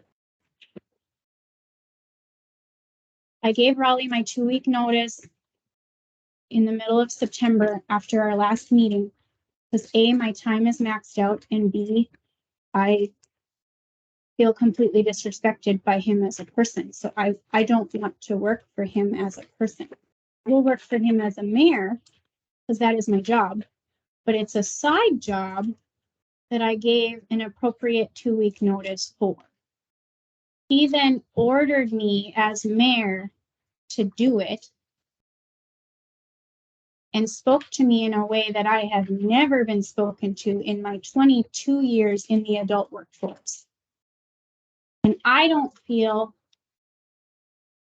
no, it is not his job as mayor to order me to do books for another entity that he just happens to be the manager of. He wouldn't have ordered me to do it if he wasn't the manager. To me, that is conflict of interest. This was long before you were mayor here doing this. No, it was, well, Yes. Or long before you were. long before me, but it wasn't the city office that was doing it. It was Annette Johnson, the person, not Annette Johnson, the auditor. It's separate. So Robert Curl used to do the books. And where the city gets involved is because there's an audit and the city assists with that. And because the airport land is owned by the city, it's linked in with our financial audit. Nothing to do with the airport books themselves or their bank account. That is completely separate. So to hold the records, to keep a very clear so that they're not in somebody's basement, City Hall houses the records for the airport as well as the park board. We don't have anything to do with the park board either, but we house their records because it's one central place. It's City Hall. Doesn't mean the auditor's office manages those. So when I gave Raleigh my notice, I maxed out on my own time. I'm maxed out on city time, and $100 a month wasn't worth the time that I wasn't putting in anyway. I also have opted to not pay myself for airport work that I haven't been doing. So I was supposed to be getting paid $100 a month. I've only paid myself 4 times this year because I'm not putting in the time that it needs. I don't have the time. And so when the airport, the FAA calls and it's like all this grant stuff and all of these different things that are not linked with city business, linked with the airport. I gave Raleigh my notice. I don't have time to do this anymore. I'm sorry, you're going to have to find someone else. That's when it got completely inappropriate. And I have a problem with that because that wasn't his role as mayor. And it looks like this document says, that's insubordination. Well, kind of is, but he didn't have the authority to demand me to do that. Just for the record, I didn't write that. Whoever wrote that, I did not do it. I did disobey a direct order, but a direct order that doesn't directly affect my role as auditor. It's a separate federal ID number. It's a separate SAMS account, separate bank accounts in a different bank. And I get paid not as Amanda Hoover. I get paid as Amanda K. Hoover. It's a different paycheck even. It's completely separate. And Annette told me the history of how this worked. And I attempted to communicate that.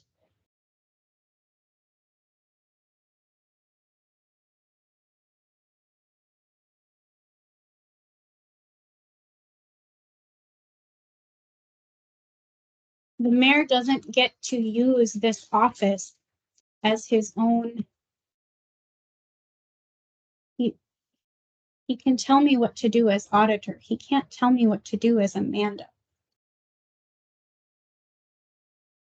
And I have a problem with that, and I don't want to work for somebody that does that. I've never been. Well, I was under the impression because I was on the council when Yoni's the one that approached me about taking it over. I tried to explain to you that it was separate, and you didn't listen. I attempted to explain, and you dismissed me and ordered me. I have never been talked to. You need to do it. Let's go this way. So do we have another bookkeeper? Yes. Then it's done. I've also asked you to come pick up the books and you haven't done that. I want them there. What about the checks and the deposits and the bills? I shouldn't have to hold those in my office. Yes, it's a Cando, it's the city airport. And I've been through this before. I've had a heck of a time all through these years because when it gets put out somewhere else, we get notifications of different things. It goes to that person and we don't get informed, like our FCC licenses run out and everything else because nobody was turning that stuff into anybody. That's an airport issue, not a city of Cando auditor's office issue. That's an airport issue. All come to the city of Cando so we can regulate it and get a hold of it. Then we know about it. We need to be notified. And you better get it to the auditor duties. I don't see it on here. I can do that. And that was not part of my enrollment as. I got somebody to take care of it. Don't worry about it. But the books will stay in there and we'll get them there. They're not going to be in my office. I don't have room. Then put them in the safe. There is no room right now. You just cleaned out a whole safe and sitting there empty.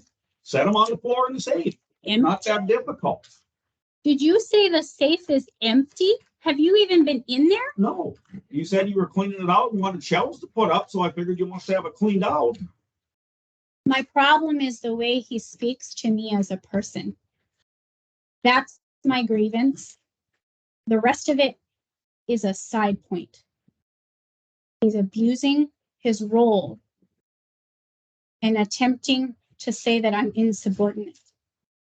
I never said that. Nowhere did I say you were insubordinate. You said that I will do what you tell me. After how long are you, the way you were treating me, you're dang right, I Raleigh, I fought was back. not Never mind, inappropriate. go on. I got any No, no, resident concerns? What do you got? that's not how a grievance works. What's the resident concern?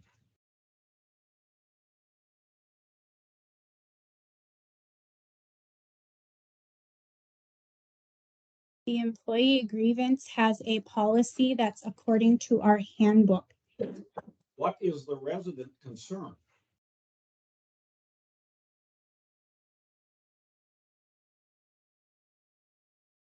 There are several resident concerns.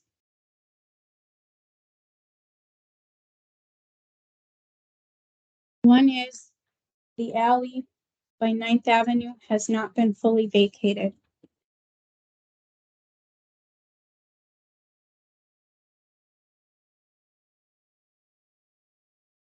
One is there are a lot of parked cars along roads that make it hard to have two-way traffic.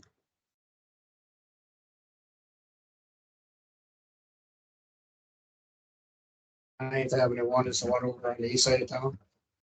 We sent the letters out to. Yes. I thought they'd gotten pretty much everything but one No. vehicle on there. No, there's still a trailer there. There's still, well, there's multiple trailers there. I think Darcy still had to pick up there. Yeah.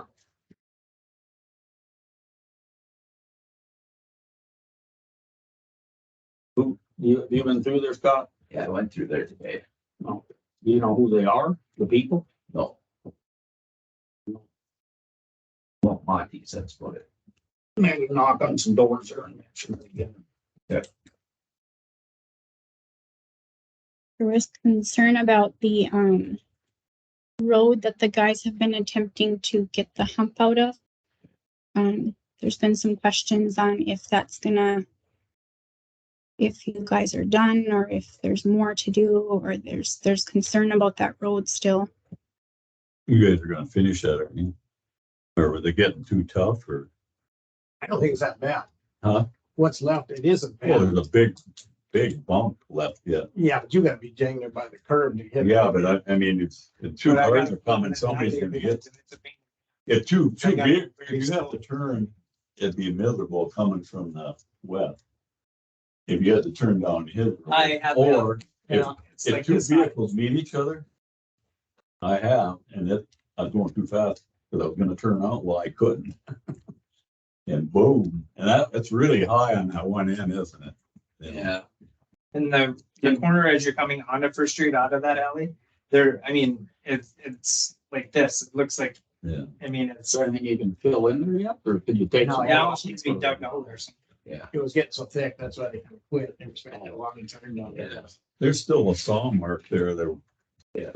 I think we saw it probably all the way on the side of that, but. I don't know if we saw it all the way through because Oh, it's 18 inches thick. yeah, Will the jackhammer? Yeah, well, I guess. that's pretty slow going. Yeah. I suppose it's getting kind of late in the year now too. No, you can still No, do it it. wouldn't be, but I just wondered. Um, What's the cost? You ever check with Bobcat? What would it cost to rent one for a day? $200 for a day, How much? $200 for a 24-hour period, $100 for half a day. That's really cheap, Yeah, that wasn't $100. So you should be able to get it up, pick it up. but I mean, there's other bumps. And Yeah, there's probably some others. Maybe you need to do it for a day or two. Then, you know. But availability was the issue last time. Yeah. Didn't have it available. Yeah, I can call down tomorrow and see. They usually have two there. Well, we get a plan first. I mean, if Yeah. you got some other ones to do, you don't. I mean, don't. I got 3 on my top of my head right now. yeah, I had a little chart with a bunch of them written down, Oh, okay. but I can't quite remember where I hit it. That's a long time ago. I think it's in the cul-de-sac there was some.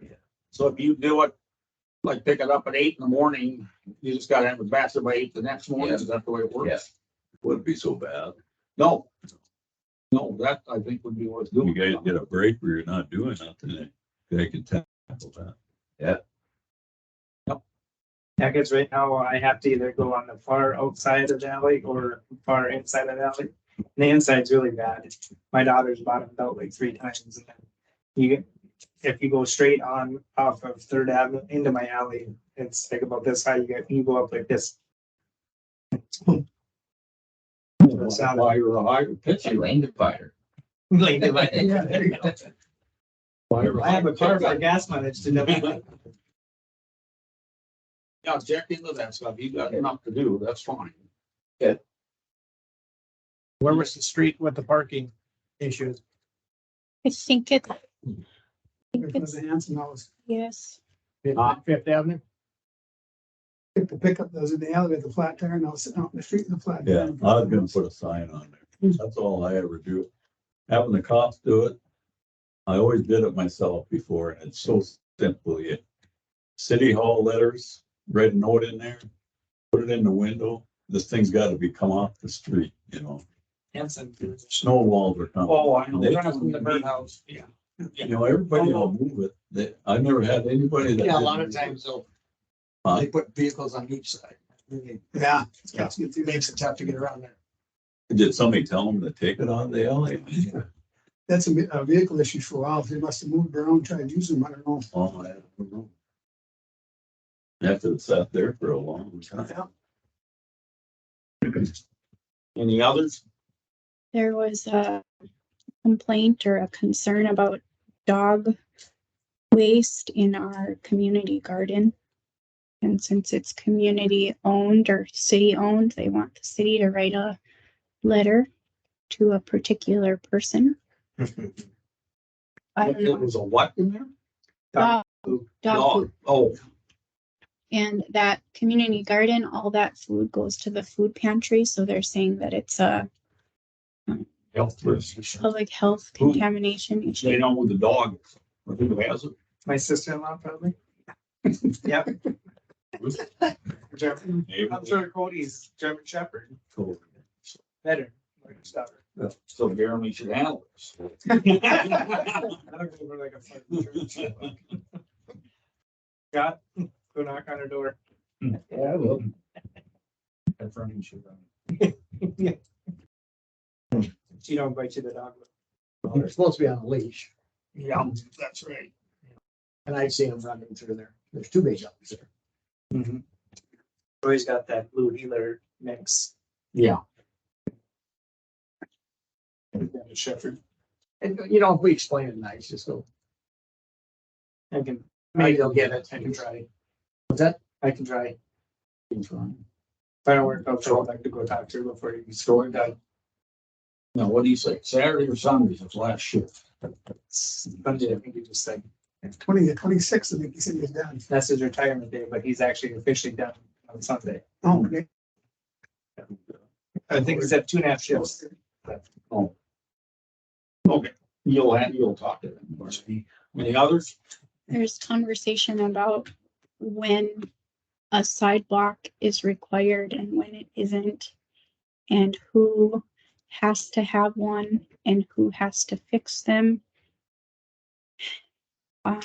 Anything relating to sidewalks, I don't understand what the city has done in the past. It's because we let Chuck vacate his. Well, the mayor gave him permission, which wasn't right. The ordinance says that if you have a sidewalk, you keep it in good repair. And if Scott's driving around and sees one that's bad, he can notify them they need to fix it. And if they don't fix it in a reasonable amount of time, the city does and then adds to their taxes. And there's a ton of them. in So we got some many bad sidewalks. Well, that's the But, thing. but if somebody, if nobody ever complains about them, you know, nobody's ever gonna do anything about it. Yeah. And it's too bad, like, I know the guys at the ADA, you know, like, when they did the post office, I was up there watching them, I mean, there was no metal or no rebar, nothing. You should see that, it totally falling apart. Wasn't that Elshog that did that one? I think the storm sewer has a lot to do with that one. Pardon? The storm sewer there is really, Storm sewer bothering now. Well, you know, not necessarily, the the cement just went to hell all the way across, you know, in Kraken. But I don't know, the eight that poured the cement, were they up from up north? I don't even know where they're. I can't, some, they did some, but then, What was the Hillside next did the one? other. Well, there's a couple. There's two different. Huh? Two Waitrose did some, and then Hillside did the bank side and the courthouse, I think, and I think Waitrose did the courthouse in the church, I think. Somebody just, funeral home. Yeah, they did that. Waitrose did that too. Those three and then Hillside just did the other side.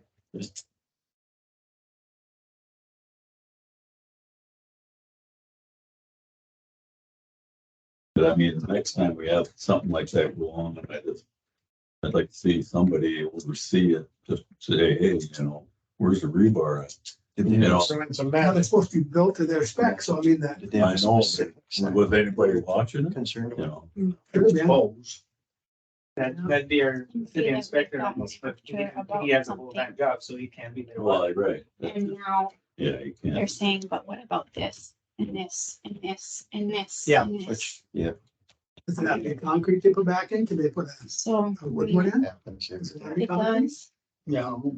Her book needs to be redone, I think. Would, Her book, you know, make a- I don't know, but that's work over it or not, you know, for moving snow. It just don't bother me. It doesn't say in there.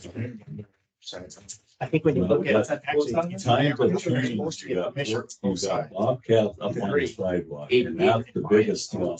It's really tough to do it. They shave off all the water stuff, all the shut offs are shaved off. There's three of them. do The it. guys gotta shut the water off in that building. water. You can't shut the water off. You're I mean, up and down Main And you gotta Street. go. Oh, I mean, times have changed. Nobody's shoveling the shovel. Yeah.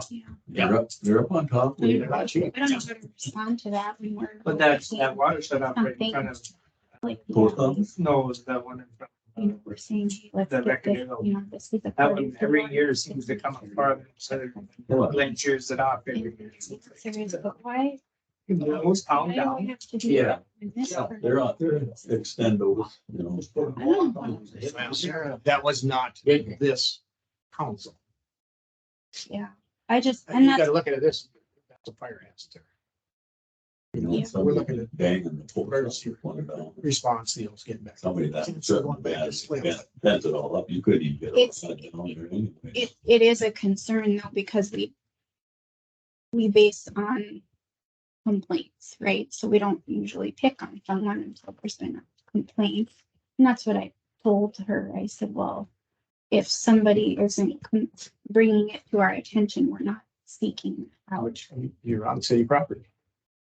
They're basically parked on city property. And then she had a question, which I don't understand how this works either. The berms and what's city property and what's private property, or like, it's private property, but city has rights to it, or how do the berms work? And The berms are city. Twice as strong. so then Sidewalk is the homeowner's responsibility. the argument, which I don't know if it's a valid argument or not, if the city owns that and it's part of our lot, we're getting taxed on the square footage or whatever it is, you know, how come we have to pay taxes on city-owned land? They don't tax on that 12 feet or. And that's what I didn't. When you measure it out, they start from, 12 feet or whatever off, that's where They they're. don't tax them. So it's not from the curb up, No, is how many is it? Is it 12? It all depends. Some are 10, some are, most are 12. And that's what I told her. I said, I don't know. I have to do a little more research and to figure that out. But the ordinances, I couldn't find super clear. What's different, because like he made a point too, First Street, they moved the berm inward, when they widened First Street, so there is no city owned, probably very much berm on First Street. And some sidewalks are 4 feet wide, some sidewalks are 6 feet wide. Yeah, they're all different, all over. And we have the narrowest berms of all the cities, and we have very narrow berms.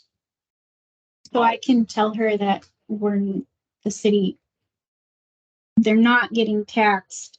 That's not part of their property. No, that's not their property. Okay, But it's a responsibility to take care of You bought it. that. As far as the sidewalk.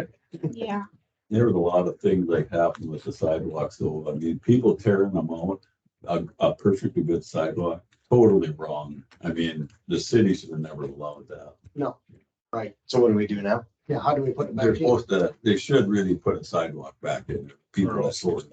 what about like over in some of these newer areas, like none of my block, none of us have No, sidewalks. it's the one in town that has the sidewalk. No, this is, goes way back.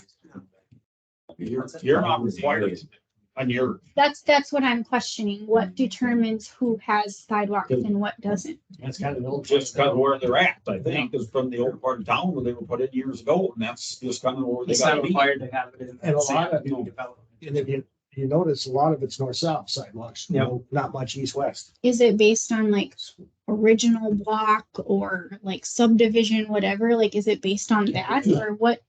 Just for instance, you got a person tear a sidewalk out on one side of the road, so the other guy on the other side of the road tears his out. All these old ladies coming to church, they're walking down the middle of the road. That's what happened. That's what we do. We go to church and we have to Yeah. cut out. That one you're talking about, that happened in the Marion, the former Marion. Yeah, it should have never. never, See, that ticked me off. Jeremy and I did fight that, but we couldn't win. So. Yeah.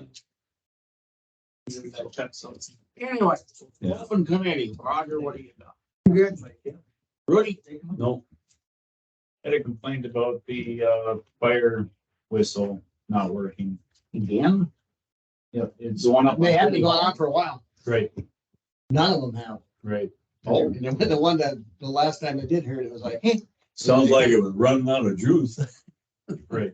It's, I believe the last time that went, we had, I think Wade Hendrickson worked on it. And I think if you mention that, maybe he'd get on that fairly quickly. I think he'll fire. we have to test that yearly, is that correct? Pardon? We gotta test that for emergency services yearly for tornado warning for our fire. I would think so. They usually do a test once a year, I remember. So I don't know who does that. And then I don't know Lori either. organizes it. She's a. Yeah, but we're in the, we pay, I think we're getting paid for that already. We're supposed to be getting a whole like tornado one and that, but it's somewhere. 17. Yeah, it's close to 17. It was down there. We're Wood, Allen. Not Allen. So we're going to one siren system.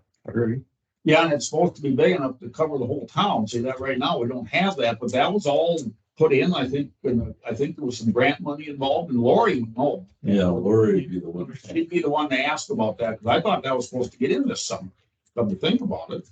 That's what the sirens worked right since it went off that time and stayed on for a long time. That worked right since. So the new No, whistle that goes on. sounds really messed Yeah. up. Sound just fine. Okay, that's the one on top of the other.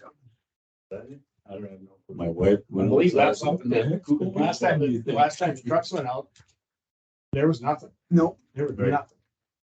Oh, the one out there, that was for our place for the dryer pliers. So who sets that up? The lake, Just the- not Lake Region. Langdon. Langdon. It's Langdon now. They have a button, push it, or else we can do it remotely or manually. didn't work real either. So all you guys got called by alerts on phone? It's all through e-dispatches. All our stuff comes through there. Did you try pushing down the button? I have, Okay. I'll something get stuck on. Let's try it tonight. See how many people show up? Jeremy? Sherry Walters called me at work today complaining about, she watched the last video about, or either the last one or the one before, how we made Gibbons pay full price for their building permit when Siggy didn't have to pay full price for his building permit. I was not on the committee or on here. Well, no, I understand that, and she just she wanted me to bring it up. Why is one person held to a different standard since they paid the bill without question? How we just let it go at that and not. Well, I think that they said yes for the variance and they didn't. Actually, Mark's the one I did. I just went and said, hey, this is a cold story building. This is an old building. Yeah, and I didn't know what, I said I'd bring it up, and I said, I think it's because yours was cold storage and this is gonna have living quarters and heated storage. Mhm. So that, and she's like, Well, I still think you should bring it up and make sure that my point is brought across, that there shouldn't be favoritism for one person or another. Where's Not Sherry Walters for Nathan Gibbons' new building going out on the highway Good shot. and stuff. That's compared to mine. We didn't charge them the full, or we charged them the full permit price, I think, right, Amanda? What was happening is a lot of the commercial building permits are just charged the $120 and not the per square footage. Right. So that's when So that, once you go over that 25,000, you get charged so much per square foot. Okay. so we exempted it from the hospital and we exempted it from, there was another one that we I recently. suppose it depends on the entity and stuff. Till So the assessor goes through it. If they, I suppose they gotta ask for it, too, if they don't ask for it. Yeah, I got it. That's usually what it is. They ask, you know. So I can explain. It's not gonna change your taxes. Your taxes. No, she was just talking about the building. Just the building Right, It's just the permit. building. So that's all she was asking.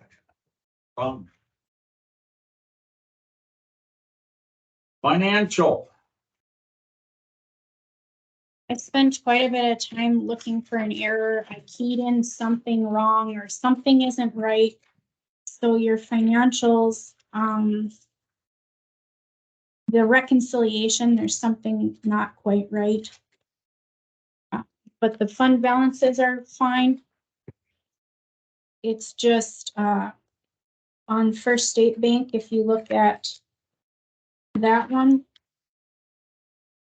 of the last ones, so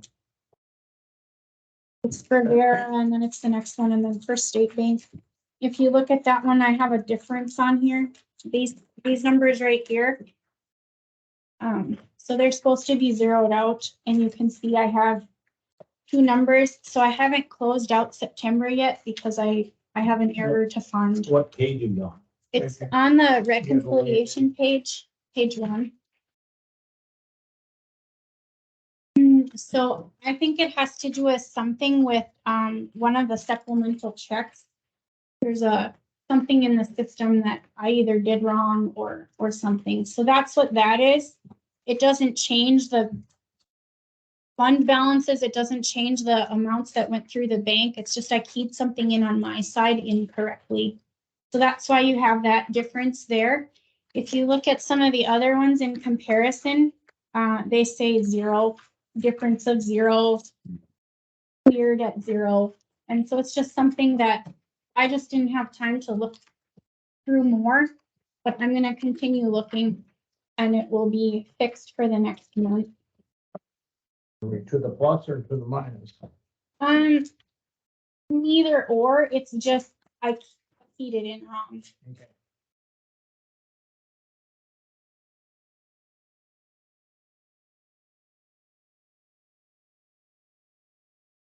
And Bill.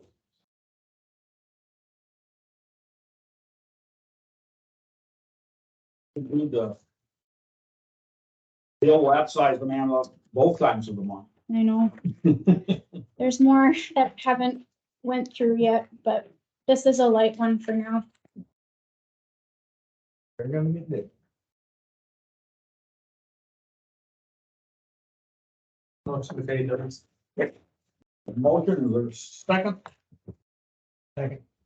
Motion made and second to pay the bills. All those in favor, signify by saying aye. Opposed? Sign. Motion carried.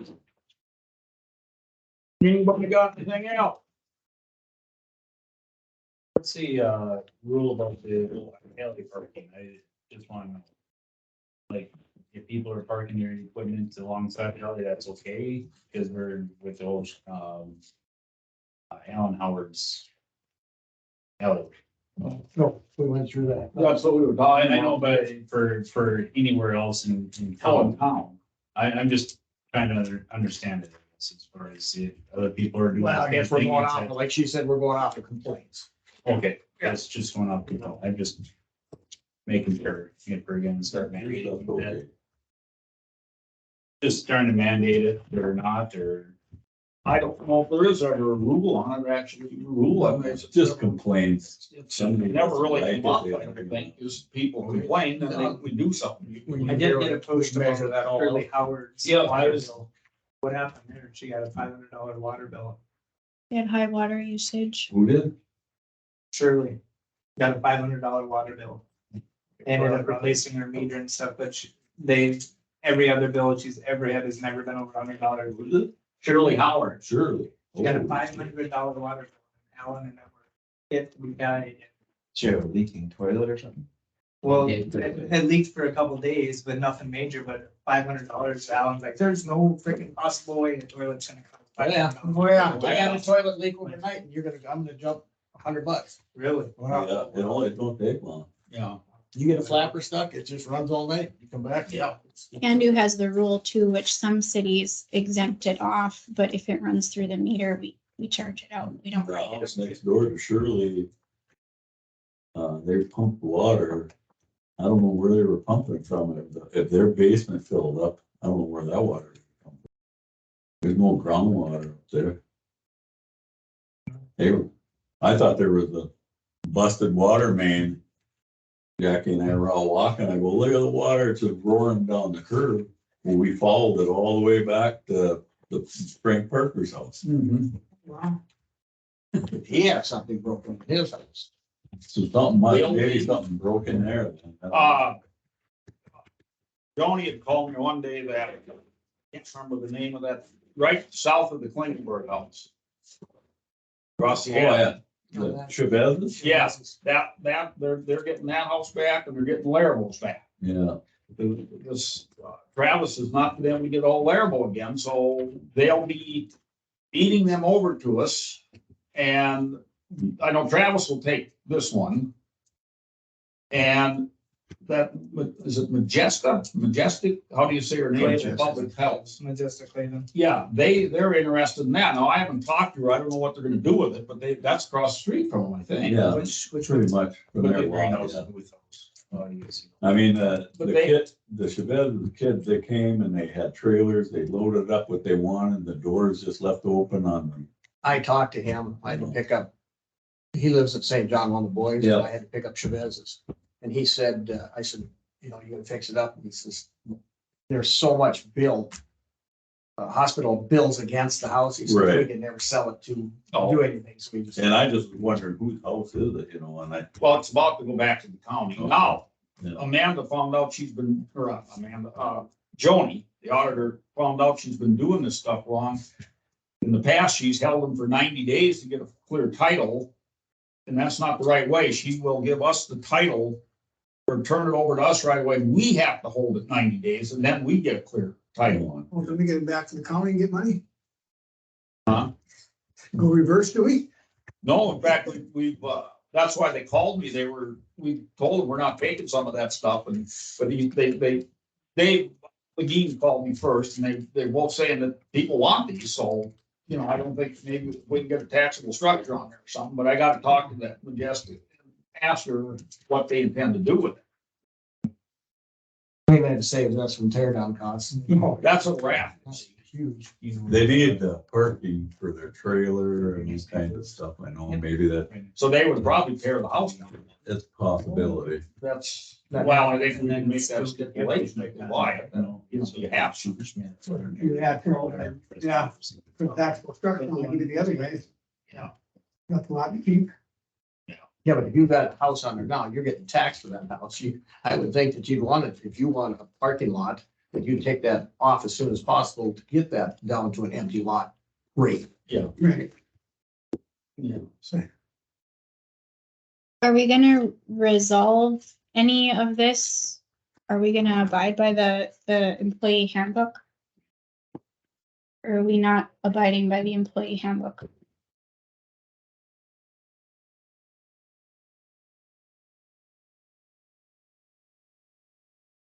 What's the employee handbook? No, you guys have it printed out. It's quite lengthy. But we have to come to some sort of understanding. And there is a significant policy in place. And being bullied out of that policy is not really an option because it's in our employee handbook, which is why we need HR.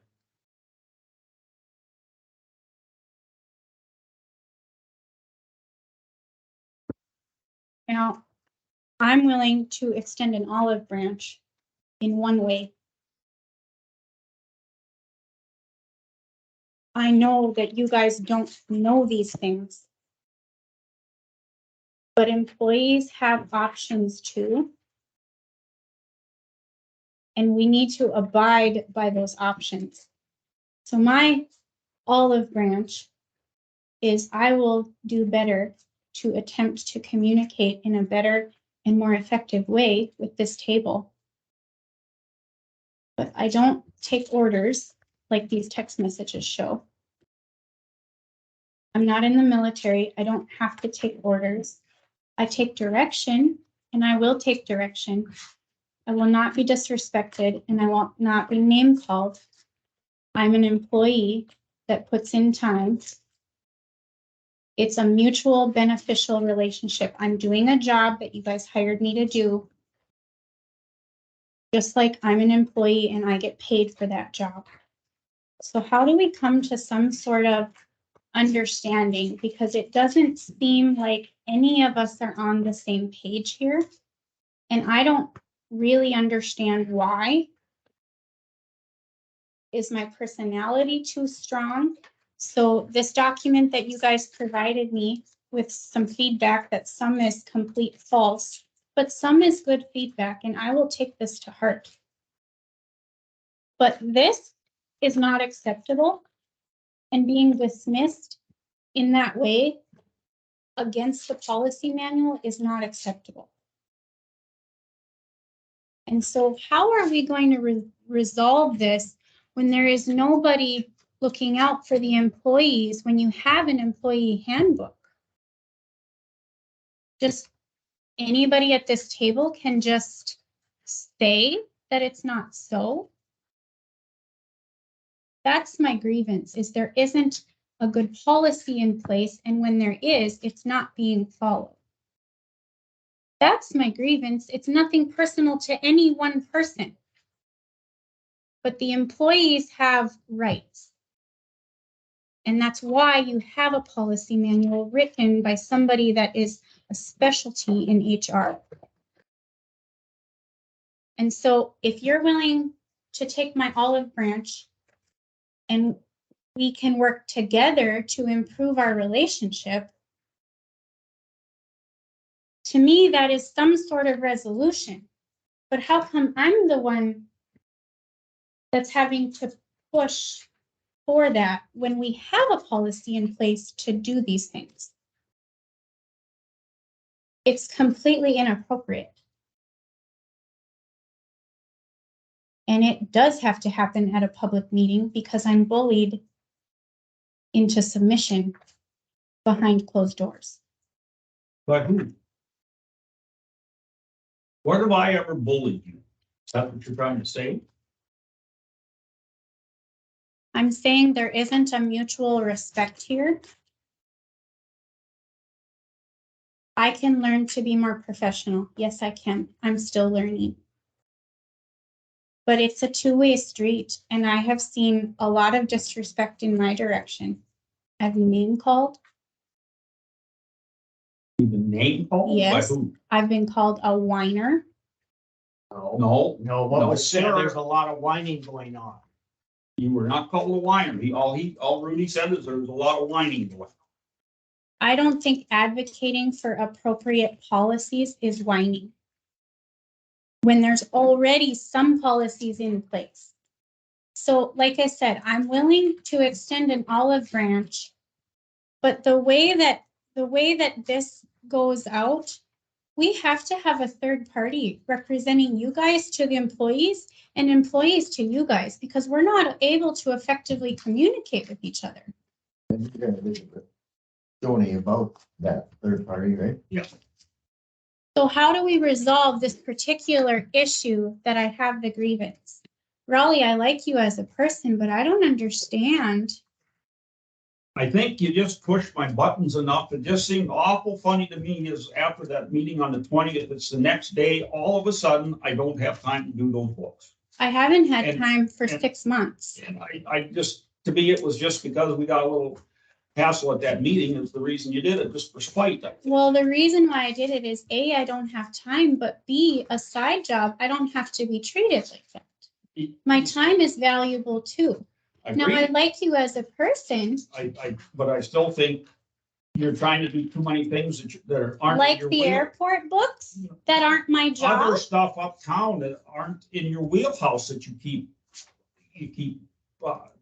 getting involved in all the time. I agree with you that I have expanded the scope of this office. I agree with that.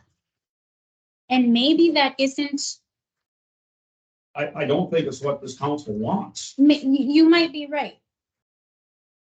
But then let's have a constructive conversation about that. So we've been attempting for several weeks now to come up with some duties, and we have it now. We have some now. And we can work with this now that I know what your expectations are. But prior to this, you guys didn't give me any expectations. And then it turned really personal, and I'm not sure why. And part of it is I'm an intense person. I will claim that. I'm a strong, independent person.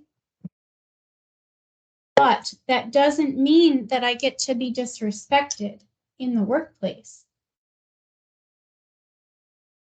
And so I'm asking for some mutual respect. I respect you guys as decision makers in this community. I may not agree with you. That's not my job to agree with you. We need to have a mutual respect with each other to represent the needs of the town. That's part of the problem right there. You said you don't always agree with us. It becomes a debate if you don't agree with us. It seems like a lot, you debate us all the time. I respectfully ask you to reconsider that. You know, it becomes a debate with you. I will take that And- feedback. and- You're not wrong. So much time is spent listening to you talk in our city councils. I understand that you have to do that. But give us the short version, tell us what we need, and let us make our decision. I will take that. You're right. I can be lengthy, and part of it is, and maybe I haven't communicated what I'm looking for. So some of this feedback was that I reach out after hours because I think about things after hours, and as they're happening. So a lot of times recently I was at that conference and things were coming up while I was sitting through sessions. No, Oh, they were coming up at 10:30 at night because my phone was dinging and it woke me up. And I'm like, really? You're talking to Scott? He can go back on the time card now. And he shouldn't have to. He's off. I agree You with need you. to shut down. I agree with you, and I will, that's great feedback, because I don't think about it that way. I think, oh, I've got some time, I don't think about it like that. So I will be more cognizant of that. Sometimes with cell phones, we kind of forget that thing. Write yourself a note and then do it the next day. Let's do it during business hours. I will take that feedback. That's good. If I think about it differently. My mind is whatever. Slow it down. Slow it down. I'm just asking, like, I feel like this relationship has probably been degrading for a while, and I'm attempting to figure out why it's degrading and attempting to fix it. I don't know if it's fixable. I don't know that, but I'm willing to attempt if you guys are. I think it could be. I think it can be too. Just, I honestly think we need to have really seriously look into the human resource aspect. Just because then it would alleviate stuff on her plate, as far as insurance, blah, blah, blah, whatever like that, they would take care, like, especially when we do a new hire, they could do orientation for them and everything. What something like this cost. We gotta look at the cost. We gotta look at all I aspects. mean, it's gonna be based on Well, on what the scope they're gonna do, and it's a small Okay, downside, employees. so it's not to be real expensive, it shouldn't be. Did Joni ever give you any? I never asked her because you guys didn't seem like that's what you wanted. I think it would be beneficial, I mean, well, you can ask Joni when you talk to him. Remember, we only told you, we don't know what we want. You have to kind of guide us and give us as little information as possible, so we don't, Well, like the budget deal, she said, don't overload us. And I agree with you, but I also want to, again, bear with me. I want to respectfully challenge you guys. I don't just want to talk to you guys at the meeting. That's why I talk so much, because we don't have that in between. So when I send an email or a text and get no response, did you guys read it? Have you seen it? What do you think? You know, I don't have that back and forth exchange. And maybe I just need you guys to either tell me we're not looking for that, just the meeting. That's it. I know I'm not gonna go to a baby shower. You don't have to go to a baby shower. That's okay. You know, you don't have to. But I mean, that's what I'm looking for, is this an actual relationship with all of you guys, because you guys are the decision makers. And we don't have to agree. As much as I appreciate the challenging of me saying that I debate, I think sometimes my tone really is the problem. I don't mean it to be disrespectful and argumentative. It's my brain thinking at the same time. And I'm reading a book, not that you guys care, but women are like spaghetti, men are like squash or something. Anyway, it's about women's and men's brains and how they are wired differently. And I think that's part of what's happening, is I am like in this mindset and you guys are in that mindset, and we're not coming together in any way. And I don't know what my future is here. I just know that I'm not going to feel good about myself by not attempting to fix it. And I don't mean fix it as in cause drama. That's not my intention. My intention is the city of Cando, as city government, as a whole, as all of us, we need to go into the year 2022 attempting to see problems before they happen. And that's where my brain goes. Some people call it anxiety. Some people call it obsessive compulsion. I have to maybe dial that down for you guys. Maybe you guys aren't quite ready for that, but you got to kind of give me a little bit the other way, because I'm thinking as the city of Cando for the next 30 years. So is there a problem today? Maybe not today, but what about next year? And I think that some of, I don't know, I'm assuming, is that some of the pushback? Is that some of the issue where it sounds like all I want to do is change and cut everybody out? Is that some of the? That could be some of it. Like, let's talk about it so that it's not an issue anymore. You guys, I go by as it comes in. That's the way I always been all my life. That's the way I always will be. Well, It's the way I know, the way I you was know, raised. it's hard to see the future, but you Yeah. know. It's there, there's change, We're on everything's such changed, but We have to change. we're on such a limited budget. that, You know, we're here to do the best we can with the money we're given. It is Cando, North Dakota. So like Jim said, you had Under 1,500 1,000 people that paid taxes. Now we're down to 1,000 and we're still paying the same amount of, Yeah. you know, we're paying that same amount of bills, if not higher. you know, I was told by some elderly people in town. They think that everything they got should be free, but all the younger people take care of it. So they think. That's, And it's been passed down so many times now that It's getting that way. we're- That's where we're it's getting to be at. where Nobody wants it's to do that stuck. no more. and we have a lot of people, social security, what to live on. Yeah. They can't afford anything.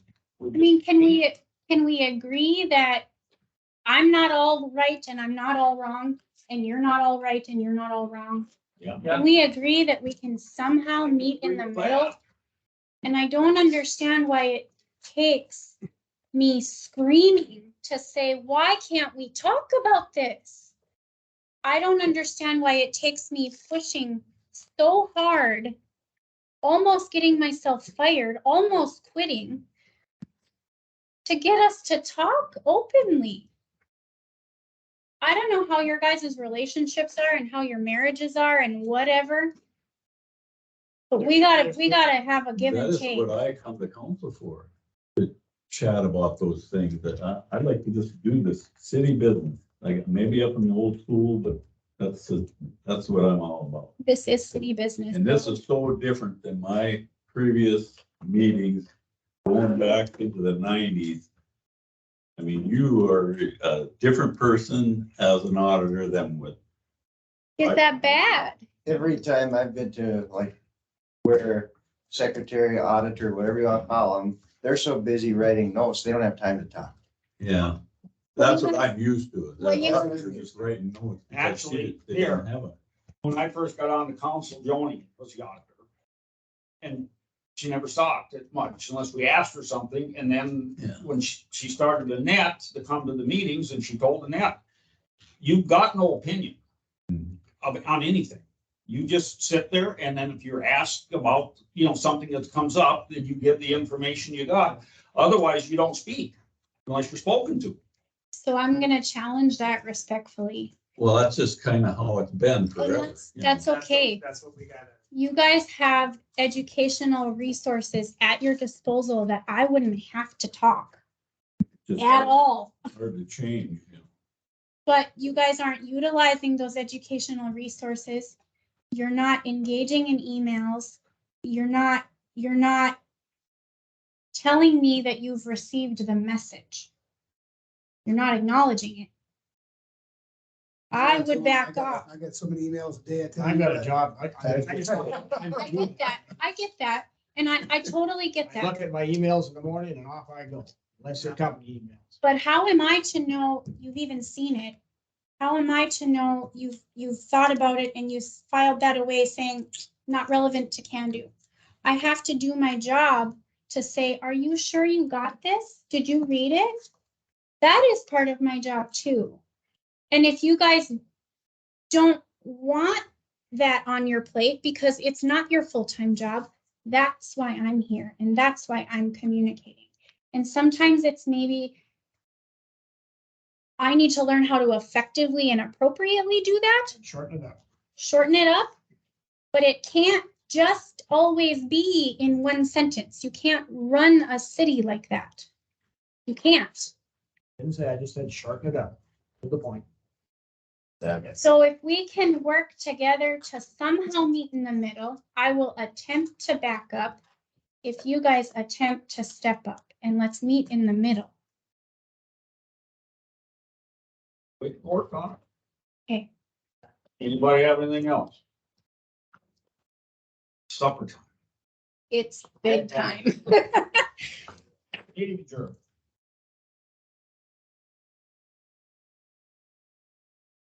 Yeah. Yeah.